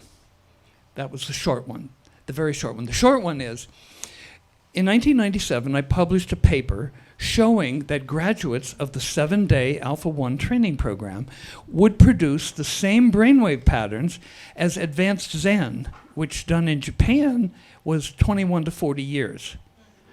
So I was invited to the San Francisco Zen Center, founded by Suzuki Roshi. They wanted to know why, how. I had a tour, we did a tea ceremony. Then the leader sat down and he said, "Now we don't understand how you can produce the same brainwave changes in 7 days that we take 21 years to produce. Because," he said, "we know you need experience." And I said, "That's exactly the right question, and here's why." I said, "Let me give you a meditation experience. My home in San Francisco was on a hill, steep. I terraced it. I bought 3 different types of blueberries, early, mid-season, and late. I planted them. Next morning I came out, all the blueberries were gone. They'd been ripped out of the ground, chewed into little twigs, and muddy dog prints went up my neighbor's stairs. I took some twigs, walked up the back stairs, knocked on the door, and the young doctor and his nurse wife came to the door and yelled at me for being responsible for this because you didn't have a fence. Our dog is a good dog. Don't you say anything bad about our dog." So that night, these are row houses. You can't put a knife in between the adjacent houses. I'm sitting in my meditation room and this dog starts barking. And I go off on a rant. "Oh my God, it's that dog, and they should have, and why didn't they?" And for 15 minutes, I'm on this rant, and then I wake up and I go, "Oh, I'm supposed to be meditating." And I bring myself back. So I tell the guys at the San Francisco Zen Center, that was one experience. Now, if you're in one of my chambers, you've got a minimum of 4 feedback tones giving you feedback about different parts of your brain. The volume on each tone is being changed 50 times per second. So if you listen as though your life depended on it, you're going to have 200 learning opportunities per second versus 1 per 15 minutes, and that's why we can shorten time. And as you go through the week, you get more tones, and so feedback is the answer. You need feedback to accumulate experience. I formulated the axioms of biofeedback, which first axiom is, any process in your mind, your brain, or your body about which you can be given feedback that's accurate, immediate, and reasonably aesthetic, you can learn to control. It accelerates us because we're receiving more information in a short period of time. It's brilliant. I'd love to share one miracle story that I think has relevant pertinence to this evening. In the intensive care unit in San Diego a few years ago, a little baby was born, and the thought was that the baby had a cardiac defect. So they sent the baby to the cath lab, and they put a catheter up the groin to check the heart, and it had cut the aorta because it was a 3.5 kilo baby, so about 6 pounds, and the intimal wall, or the inside wall, got cut. So I take care of the baby the next day, and we're doing an echo to show the ultrasound of the heart, and I can see the flap on the aorta go like that. And I immediately rushed out of the room and talked to the nurse practitioner and said, "What's going on? What happened?" "Well, the intimal wall tore during the cath." And I said, "Well, what are we doing about that?" And she said, "Well, we're studying it." And I'm like, "You're studying it? What does that mean?" And so I said, "Well, I'm not going to feed the baby." And she's like, "Yeah, you're going to feed the baby." And I said, "No, I'm not going to feed the baby because we only have a little IV in the arm. And if I burp that baby and that baby has back pressure, it'll blow the aorta and it'll be over, like before we can say anything, even in the ICU, even if we crack the chest and do all the most invasive things." So she said, "No, you're feeding the baby." And I said, "This is probably the moment in my career, probably in 29 years, that I'm going to say no way." But I said, something weird is going on here. Why do I have the baby? Why is she saying that? Why is this going on, and what is happening here? Because none of this makes any sense, because we don't treat children like that. So I didn't understand. So I'm like, okay, I guess I have to feed the baby. So the baby's fine otherwise. The baby starts crying a couple hours later and wants to be fed. So I pick up the baby, and I said, "Baby," Mom and Dad weren't around in the moment. And I said, "Baby, we didn't mean to do this to you. And it was an accident. Would you like to live and live your life?" "Yes." I'm like, "Beautiful. May I assist you in supporting you in healing this for yourself?" "Yes." I said, "Beautiful." So I held the baby before giving the baby some food. And I went over the chest with my fingers for about 30 seconds. And then I got instantly healed, better, done, complete. I'm like, "Really? 30 seconds? Really?" Right? You know that. And so it was true. So I fed the baby. I said, "Well, I'm not going to burp you. You can have a little bit of gas. It's going to be okay. But I'm not going to burp you." And then I put the baby back down, and I said, "Well, how is this going to work for the night shift nurse and the other care providers if they don't understand the implications of what this is all about?" And so I put the baby down, and the cardiac team walks in and says, "Well, tomorrow we're going to get a CT scan." I said, "Well, okay, there you go." So the next day I'm in charge in the unit, and we took the baby to the CT scanner, and there was nothing there. Baby was absolutely fine. So I want to say I really evaluated what was the receptivity of the baby, what was the receptivity of me, what was the receptivity of all of us providing this level of care. And for really the greatest thing was I recognized that inside oneness, I took responsibility, inner responsibility for all of us, the whole team, the cath lab, the doctors, the nurses, everybody, including the cath makers that didn't have just the right size because everybody's a little different size. So as I took responsibility in the we that we are, I recognized that that allowed the opportunity for more energy to flow, probably stem cell work, right? And the baby has lots of that at 3 weeks of age. And so there's lots of opportunities that occurred, but I recognized it was taking responsibility, interpersonal responsibility, for who I am, who we are. And that allowed that opportunity to really open and flourish. And so I just wanted to share that beautiful point. Thank you. Thank you. And JJ was wanting to speak. Wow. We've got a lot of landscape with 2 questions. It's pretty impressive. So I see miracles every day too, so it's hard to pick just one. So I'd like to do one that kind of integrates everything that we've been talking about. So this particular case was an 84-year-old woman who was developing dementia, forgetting her keys, activities of daily living issues. And so this ties together in that the patient had a quantitative EEG right before getting the V-cell treatment. And generally neurologically, you expect things to take weeks and even months before anything really significant happens. And dementia is usually not reversible.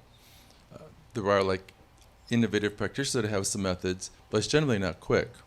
So this particular person got a V-cell treatment. The practitioner was a 3-time silver medalist in water polo, which was kind of cool. Terry Schroeder was his mother-in-law, actually. And normally you wouldn't check for weeks, but they thought, what the heck, check 3 days later. And in just 3 days, her slowed alpha rhythm, which was typical of dementia, returned to normal. And the average amplitude of alpha in 3 days increased by 80%. So if high alpha is the representative brainwave pattern of Satori and Samadhi, that wasn't bad for 3 days. What would the stem cells be doing in order to activate that? Were they healing the brain? We sent them to her brain. You send we them direct them where straight to into go. the brain. Yeah. And so the brain needs It's to be that healthy neurogenic. in order to, or the healthier it is and more regenerated it is, the higher level of alpha it can vibrate at. There's 2 factors. Yeah. One is that sometimes we see blindness and Parkinson's reverse in an hour or less, and it's too fast for neurogenesis. So there's this concept of idling neurons where the nerves aren't dead, but they don't have enough juice to actually connect. So this is called a paracrine effect, and literally things can happen shockingly fast in front of your very eyes. So part of it is probably a paracrine effect, but then these cells are capable of becoming basically 1-day-old neurons and reconnect everything. So to have that much more brain power in 3 days was profound, and her dementia cleared up completely. Incredible. So that ties together the general discussion. Question 2, how do we quickly relieve the traumas? There are lots of methods. And one of the methodologies that I've learned through this 40-year process of decoding every single thing in the body, which is called biological decoding, and is a subset of all the psycho-emotional medicine techniques, and the basic concept is curing disease with the word. If you know the diagnosis, this methodology defines the specific conflict, a very small subset, that results in the brain literally creating that issue in the body as a solution of survival to survive into the next moment. And we've seen intractable conditions relieve in as little as 3 minutes. So one way to rapidly resolve trauma is to find the core unresolved unconscious emotional conflict, yours or ancestral. And if you cured for the person, you cured for all their ancestors forward and backward. How do you cure it? What's that? How do you cure that? So you identify the core emotional wound, and did you say the word? Curing disease with a word. Curing disease with a word? I've cured it with as little as 6, actually. It takes more than 1. Okay, what word? It depends on the conflict. Every bone, every joint, every muscle, every organ of the body, almost every diagnosis is specifically decoded for the precise unconscious, unresolved emotional conflict. And it can be the ancestral as well. So I'll give a very quick example because it's really easy decoding. And this is a woman with a frozen shoulder, couldn't move her hand past about 30 or 40 degrees from her side for 7 months.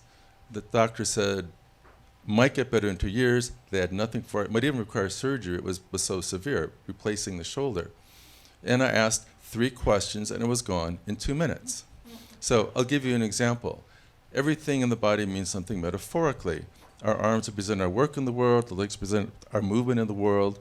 And every organ and bone and joint means something. The hands represent our day-to-day work in the world. So if someone has a problem with their fingers, there is a big conflict with their day-to-day work. And the elbow problem is a conflict with the movement of your work.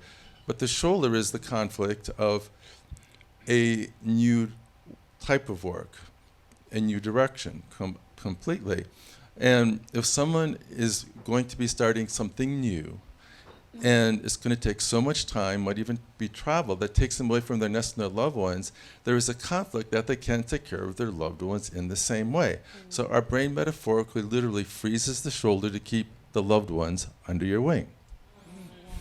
So the 3-question decoding, which has worked every single time for frozen shoulder, and that can show a case where in 2 minutes it goes from this to like that, which is kind of fun. It's like, ooh, what a wizard.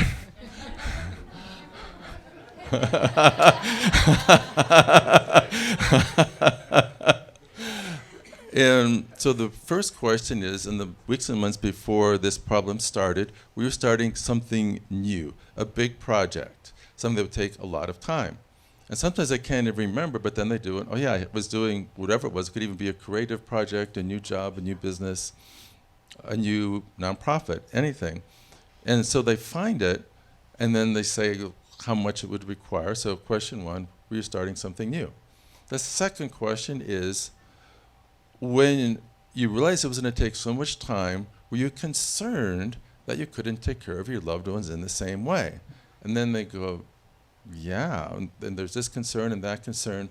And what unlocks it is releasing the trapped emotion. Because the key is asking the right questions, create a back door into the unconscious to make it conscious. And then the final question, she releases it, how did that make you feel? And really feel the emotion, not intellectualize, but feel it. And then if you see the emotional response, you say, okay, well, lift your arm, and she did. And that's just one example. Yeah. The 6-word decoding, which was kind of my favorite, was a woman with 4 years of severe intractable pelvic pain. Yeah. Multiple consultants, no one could improve it whatsoever. And I asked a single 6-word question, and she burst into tears and said, how did you know? Wizardry again, so fun.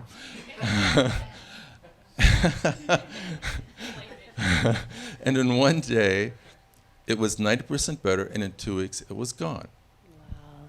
Want to guess what that 6-word question was? Yeah. But was it? What is the 6-word question? I'll give you $500 if you get it right the first time. When was the last time you had sex? That's always a good question. I'll just tell it because I've had groups of 400 people that couldn't get it. Because it's laser precise. It's not about abuse or a sexual issue. The question is, did your parents want a boy?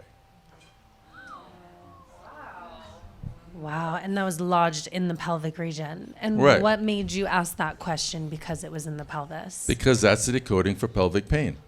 Is being unwanted?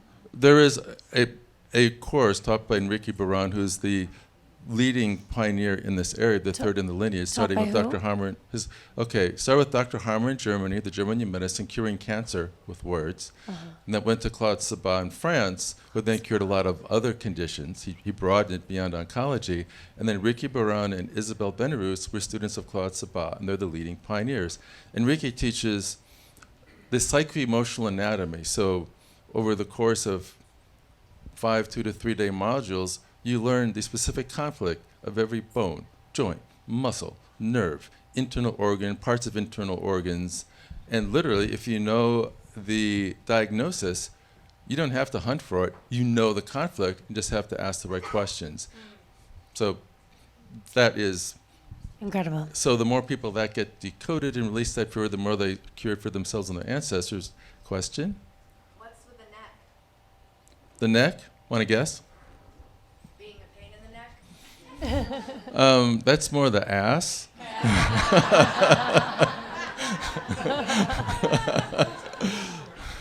Perspective? Sorry, I couldn't help myself. So every vertebra from C1 through the sacral vertebrae has a specific conflict, because there's a theme for the cervical, thoracic, and lumbar vertebra. And the specific theme of the cervical spine is conflict of communication. Wow. Of the lumbar spine, it's the conflict of having to be the pillar for the clan, or the conflict of your sexuality being different from that of your peers. And I've relieved sciatica that was about to go to surgery with one of those decodings or the other, for example. Incredible. And the final area, like how do we create a new reality, is both personal and cooperative. So we can now create a formula based upon the age reversal that we see, that we can literally dial an age. So what was your very best age? We can literally, with repeated treatments after a particular mathematical algorithm, turn you back to that age biologically. Once you're there, Please. all right? Not a bad concept, right? Yes, please. I believe that with the layers of technology, even that we have in hand today, that we can take anyone of any age and move them back to the epigenetic optimum of 25 years old. And so imagine you're 25 years old biologically, and you spend 3 years developing yourself. You up-level. You do Zen Mastery, you do Biocybernaut, you do either of these two amazing practitioners' work. You learn how to do marma points, you do the consciousness practices that you did. So in 3 years, all of a sudden, you're at a different level of consciousness. Then you do it again, turn back to 25. You spend 3 more years developing, or 3 more years developing, and what happens if we have people that are 1,000 years old in the body of a 25-year-old? So, Yes, right? this is what So I'm saying. unlimited up-leveling and expansion of consciousness, and I believe when we have a critical mass of cooperative people of high levels of consciousness, we will literally create the paradise planet that we've all dreamed of. Yes, yes, yes. Thank you, thank you, thank you. All right, and we will wrap up after these questions. I was going to say maybe we can have a little extra more time. What? A little more time. Yes, no, we want to hear what you all So have to Todd say. has graciously and magnificently taken us into future science guided by consciousness. And he was speaking of the hands. The carver of the keys of Enoch are 7 pairs of hands representing the 7 chakras, catching the light and using the light, the cosmic dance. Think of Christ dancing upon the waters, because that's part of the divine hierarchy behind the scenes. And so the struggle right now is who's on first base, what's going to come down from Washington and Capitol Hill and these proceedings ahead. And I just want to use this few moments to think of the great movie of Steven Spielberg, Close Encounters of the Third Kind, because at the end of this great movie, which some consider a documentary, the music is turned on. And in our work in the variety of fields, we've used acoustical physics, biophysics, sound in a variety of situations, even turning lights on inside the Great Pyramid, which shocked the Egyptian authorities. I have pictures of this, by the way. So the rhythm of life I consider a type of symphonic synergy. If we can be in that all the time, then we can do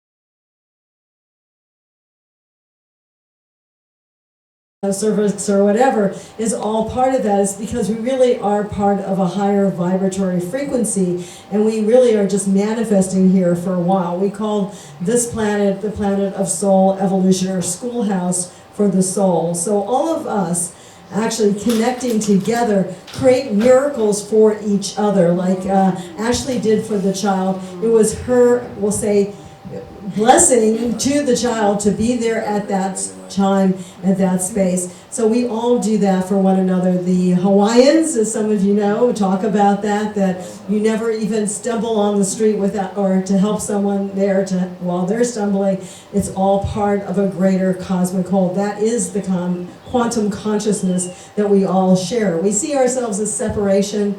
We're really not separation. I just want to say, we're talking about sound. This is our recent book, and there's a lady in there called Beth Green, and because there's some other small writers in there, and she's an amazing person. At 73 years old, she saw her husband having dementia, and he was tested, and he was going downhill, and it was really, really bad. And I think what Todd does, and what Dr. Hardt does, and I'm sure also what Clint does, is all part of this. But she was told through her own intuition to go get an acoustic piano, an old-fashioned one, so to speak. And she had been trained years ago in classical, and they said, Do a classical melody, but bring it through yourself. Don't go into Bach or Beethoven or something, even though Mozart supposedly stimulates the brain so much that the governor of Georgia actually gave CDs to babies being born so that they could have stimulations of the brain when they were born and when he was governor. But anyway, going on. So she started playing this music, and she's out there on bethgreen.org, and her husband started waking up. Literally, I think it's alpha is part of it, but I also think gamma. With some of the yogis doing meditation, when they brought him into the laboratories, it was the gamma rays. That's also a very focused energy. Anyway, so his brain waves started coming up. So the dementia, and she has the records from it, got better and better and better. And now she's online. So that's like a miracle. We're all part of these miracles that are taking place right now. Todd's part of it. Hardt is part of it. Life is the musical keyboard. We have play now in the higher chakra levels of the keyboard. Years ago, I thought to myself, well, I'm on this planet just to give higher knowledge to a handful of scientists, or can I reach millions of people? And I thought to myself, well, who can reach millions of people? Carlos Santana. So I went to him. He learned the mantras I gave him, and he has reached 10 million people. Not just with music, but grace and gratitude. He believes in the divine creator as I do. And that's part of the ultra-terrestrial intelligence. There's a game between the ETs and UTs. The ETs want us to give up. The UTs want us to survive and go forth. And so it's very important to have spiritual science, not just wasting your life trying to do religious window shopping. You can do a lot of that here in Sedona. But find the divine spark within yourselves and resonate with that spark and use it dramatically with the great masters, but also with the mastery within yourself, because we're going into a quantum change. We're being prepared for cosmic citizenship, and we need to know the vibrations of the universe. So do what you can. Be in touch with us. Steve Halpin is one of our students. We've got the great musicians of the world tuning in to this higher vibratory level of synergy. Symphonic synergy, the password to the future. Thank you. Yes, thank you. Spirit science. Wow. Okay, so beautiful. Wow. We haven't even eaten dinner. It's so delicious already. We have all night to keep Yeah. talking and developing all these ideas. I'm just going to answer those two questions. Greatest miracle and then collective miracle or collective healing of trauma. Yeah. Oh, further this way? Because this is here? Yeah. Okay. We already got a close-up. Okay, beautiful. Like Dr. Todd said, there's so many miracles happening all the time. It's hard to pick, but just let's say yesterday. So we're at the Unstoppable Love event, and during lunch, a woman who is from Hawaii had frozen shoulder for a year. And I like Dr. Todd has a six-word question. I'm so proud I have a 4-word question. It's way easier. It's not a competition. Okay, some people know the 4-word question, but anyone can guess the 4-word question? Okay, I know some people know. So can I just show, actually, well, this one's, okay, I'll show the Japanese one. So there's one right behind you. Oh, actually, hold these for a second. It's right there. Oh, sorry about that. So in this healing lineage, it was so interesting because the entry point into the healing was a single 4-word question for most people. And it was this question. And I saw Dr. Ram ask it again and again, no matter what was happening. Someone paralyzed, someone, whatever the situation. And so I asked the same question to the woman yesterday. I says, what do you want? And it's interesting because you think about trauma, usually you're focused on what you don't want. When you're in a space of fear, you're usually focused on what you don't want. When you're in anxiety, you're just focused on what you don't want. If you be curious, you're like, oh yeah, I'm focused on what I don't want. When the mind gets pointed to what you do want, a different experience happens. And then he talked about Marma Shakti. So one powerful technology is our body. And there's subtle energy points on your body that help remove blocks and renew the balance in your system. And so within maybe 3-4 minutes, her frozen shoulder that was like this, after pressing points, it looks like you're playing a piano. And all of a sudden she was making her arm raise, and then all of a sudden the tears came down. And what she said she wanted, she says, I want to do downward dog again. And in front of everyone at the picnic space, you guys were there, she did downward dog, and we all celebrated downward dog. And then later in the day, a man who was about 80, who'd been walking with a cane for I don't know how long, I says, what do you want? He says, I want to dance again. I was like, awesome, what do you want to dance to? He says, rock and roll. And so we did this Marma process, this ancient technology that these masters figured out. What are the points on your own body? I love it because we always have access to our body. And it's free. I love that.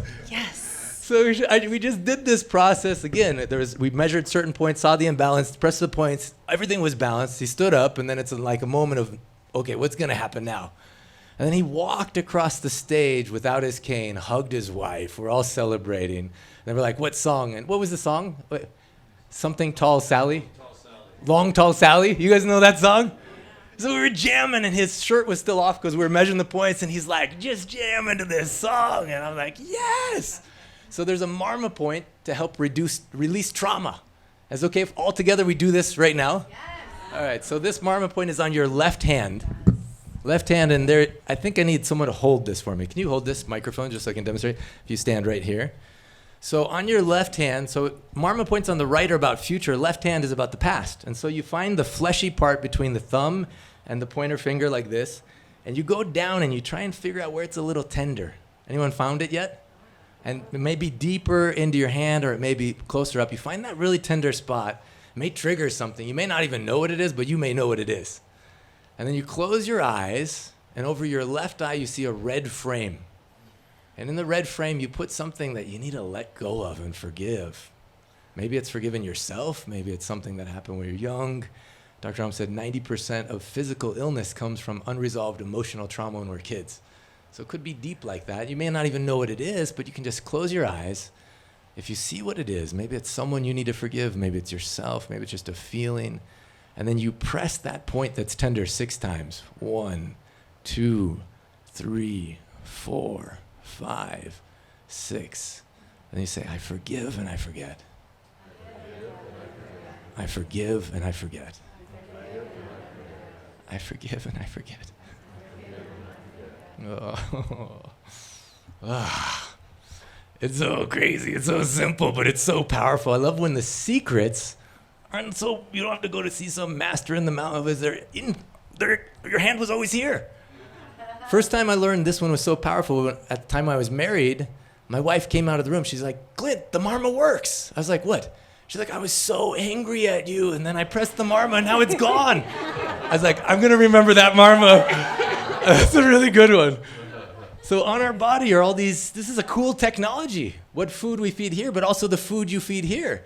Whatever we face in the world, Dr. Nam says we're either consumers of it or creators. You're going to consume the fear when the markets crash or when the countries fail or whatever. You can consume that fear and buy everyone's fear, or you can create. Say, Atiti Deva Baba, treat the unexpected guest as if God himself or herself has come. Be like, this is our moment. This is why we're born. I'm going to create in this space. What do I want? And then come from that and let love guide that. You know, it's so fun because even when I think about, who's heard of The Secret? So when I think about collective miracles, that serves such an important purpose, the law of attraction. But the law of attraction requires you have an intention and then you put it in the universe and then you attract whatever that thing is.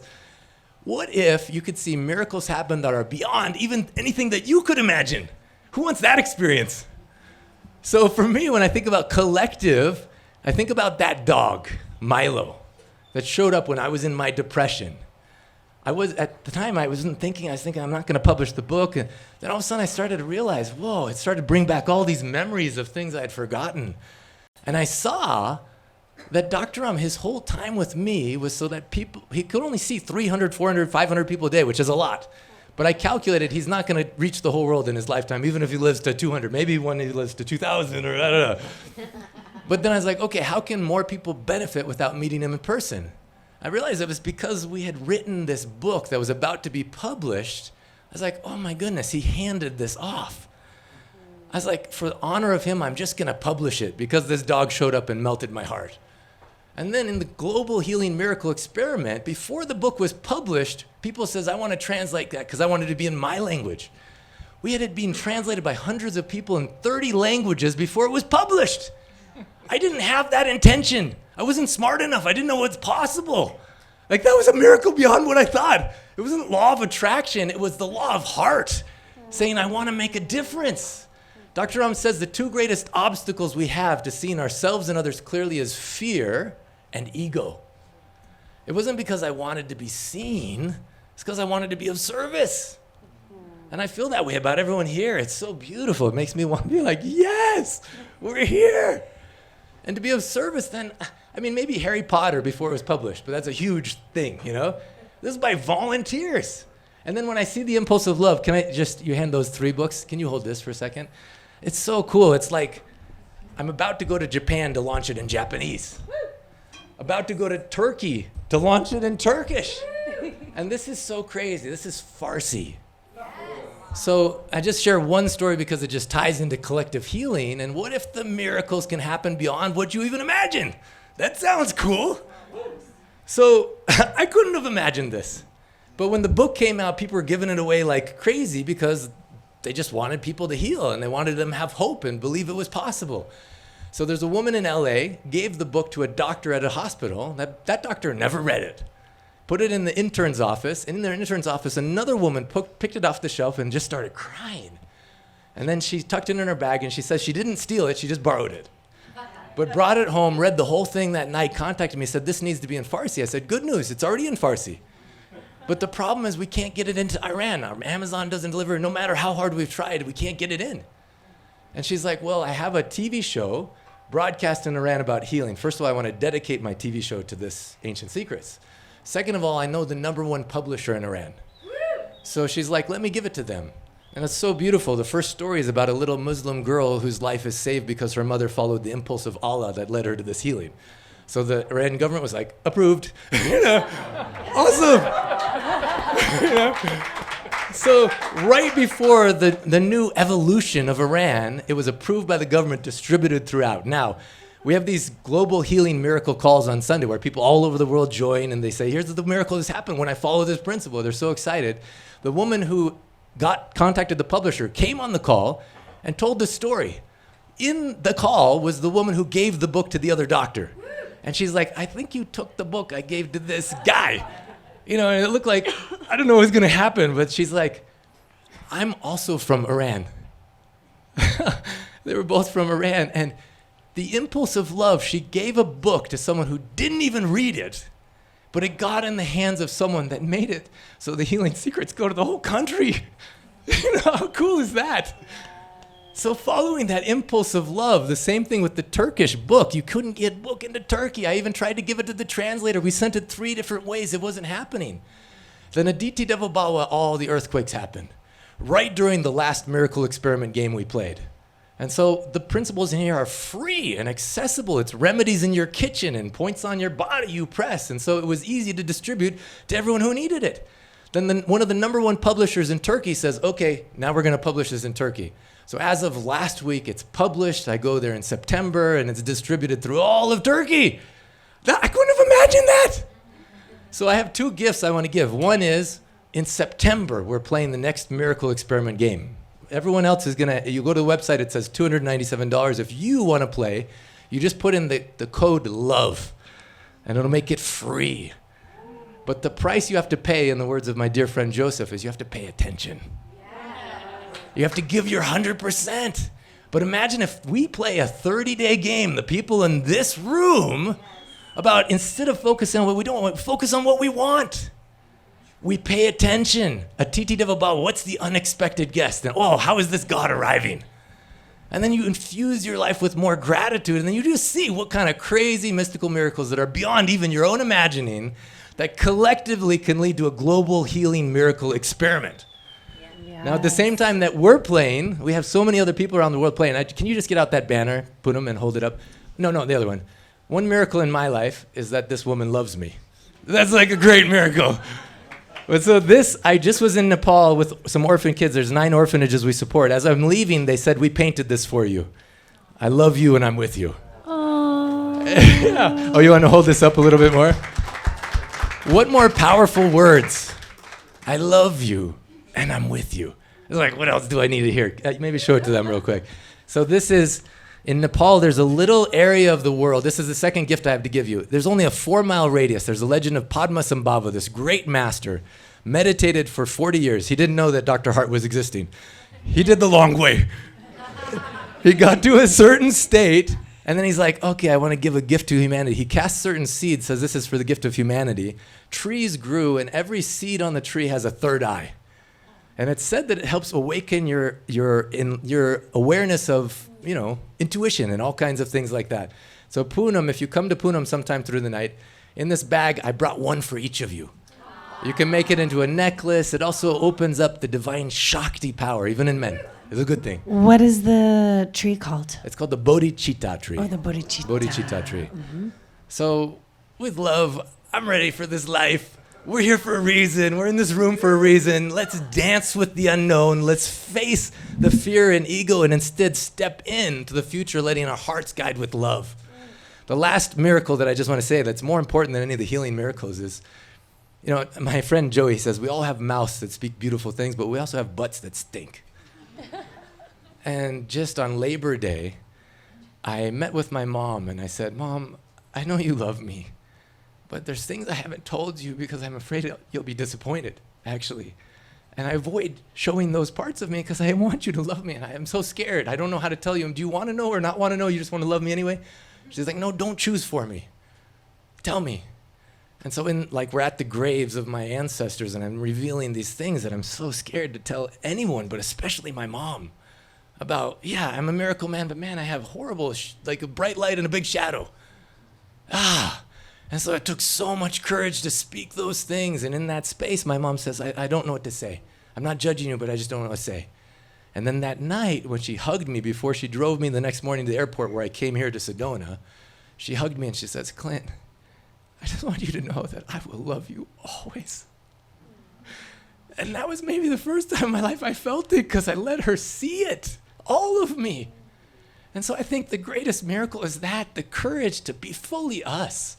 My friend says, it's better to be a real human than a bullshit Buddha. Why not we embrace all of this deliciousness of life and give ourselves the chance to actually feel loved by letting ourselves be seen? That, for me, is the greatest miracle. And thank you for letting me be seen in this moment and seeing you. So beautiful. If you want to play the miracle experiment game, maybe you can email it out, the link. And I would love to. Just remember, the coupon code is LOVE. Okay. Beautiful. Thank you. Thank you. We have... So, We have a special we have one more miracle here, and it's special guest tonight, Colonel John Alexander, a man of great accomplishments, a great patriot, a man whom I appreciate on so many levels of his creative genius. who's going to be speaking tomorrow night at Sedona. So we'll just say a little bit about his background, and maybe he'll say a few words, just to introduce a few words. Or if not, Jennifer will. Yes, he was a former Green Beret specialist in Vietnam. He held key assignments in special operations intelligence, research and development. He participated in several unique programs, including the applications of psychokinesis, advancing human performance with neurolinguistic programming, and experimentation with a unique energy source called the Hutchinson effect. At high levels of security, he also formed an interagency group to study UFOs, or what is known as now as UAPs. This was called Advanced Theoretical Physics, and John Alexander joined the Los Alamos National Labs, of course, New Mexico, to acquaint the military with some of the options and some of the dramas that we're going to see unfolding in the near future. Right. He worked on the global war of terror. He worked with the Minister of Defense in Kabul, Afghanistan, and with the Department of Defense in the United States. But his main work really recently has been with remote viewing. He's one of the top agents, we could say, working with remote viewing and the Society for Scientific Exploration. And his books are on Future War, with a foreword by Tom Clancy, UFOs, Myths, Conspiracies, and Realities. And most recently, another book, Reality Denied, First-Hand Experiences with things that can't be explained but did happen. So also we want to thank filmmaker Jennifer Stein and MUFON Sedona for bringing him here for tomorrow at 3 o'clock at Sedona. John, say a few words, and at the same time I want to thank Zanka and Zoey for all. Before he does this, I met John 50 years ago by letter. He didn't perhaps remember this, but my wife and I were connected with Manson Valentine, Dmitry Rybakov, Pino Tirol and others with naval intelligence doing operations off of Florida because of the suspected ancient civilization that was there. And John came to mind psychically, so I wrote him and asked him, would you join us in a film project? And he said, yes. Unfortunately, we never got the funding together to complete this, but that's another story. Come on to the front.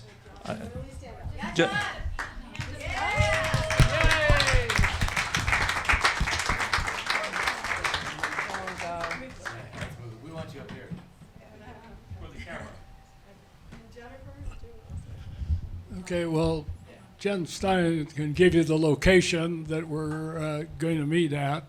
I would give you just two things. The first line of my book is UFOs are real.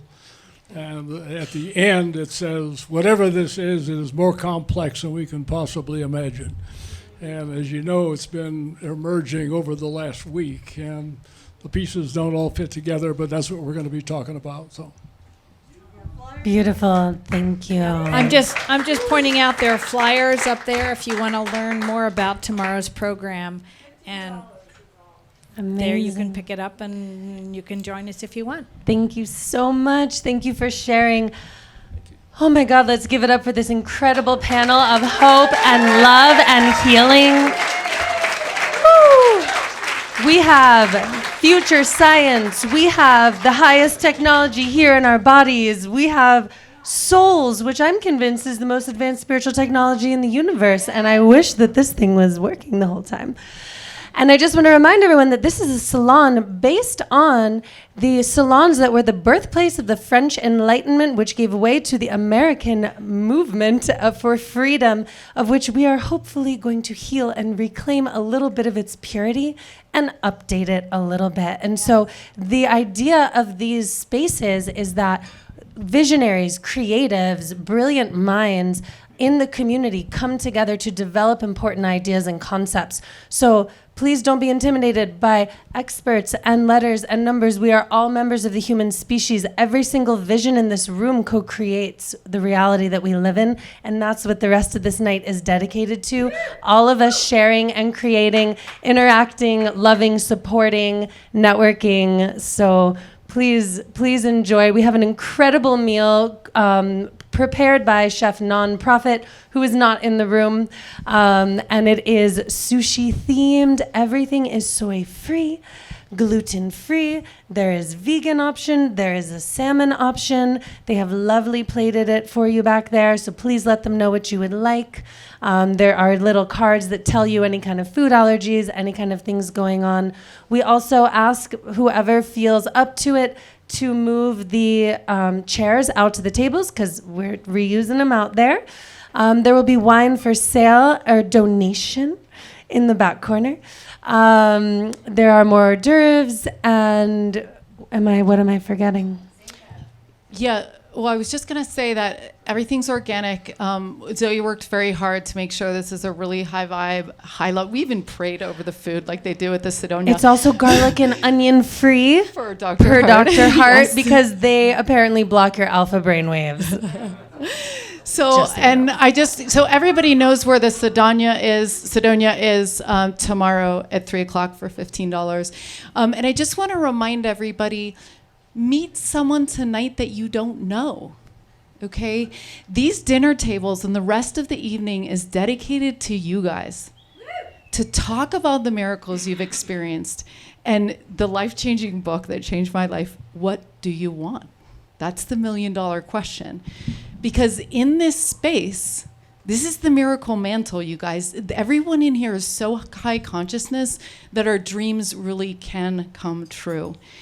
And, you know, we have a healer in LightNet that works in the same, like the questions that you do. And we call it instant miracle healing. And my marketing guy's like, you cannot call it instant healing. And I'm like, but she just asked a couple questions and they're healed in 10 minutes of lifelong stuff. And so anyway, she's doing a master class on the 17th. It's $11. If you go to lightnet.org/dump, we invite you to learn how to do those questions and then move your arm or whatever it is, right? And we do open portals. We do bring your wizardry forward. We do connect you with ETs in our labs, which are starting in 10 days, and we only open them a couple times a year. So again, lightnet.org, you can find those labs. We hope to see you. Enjoy this evening, because you just made Zoey's dream come true. This is her dream to bring people together to create the new world. Yes, yes, yes. We can only do it together. So enjoy her dream. May it be your dream to meet these people that you're around. This is such an incredible group of people to get to know tonight. Thank you guys for coming. We really appreciate you. Thanks to the donors and Jennifer Stein for contributing, and have a great time. Yeah, please move the chairs outside. Also, if you want to lie on the cloud for 15 minutes to get frequency healing, they've graciously set those up for you guys to experience something tonight. So thank you. Have a great time. Oh.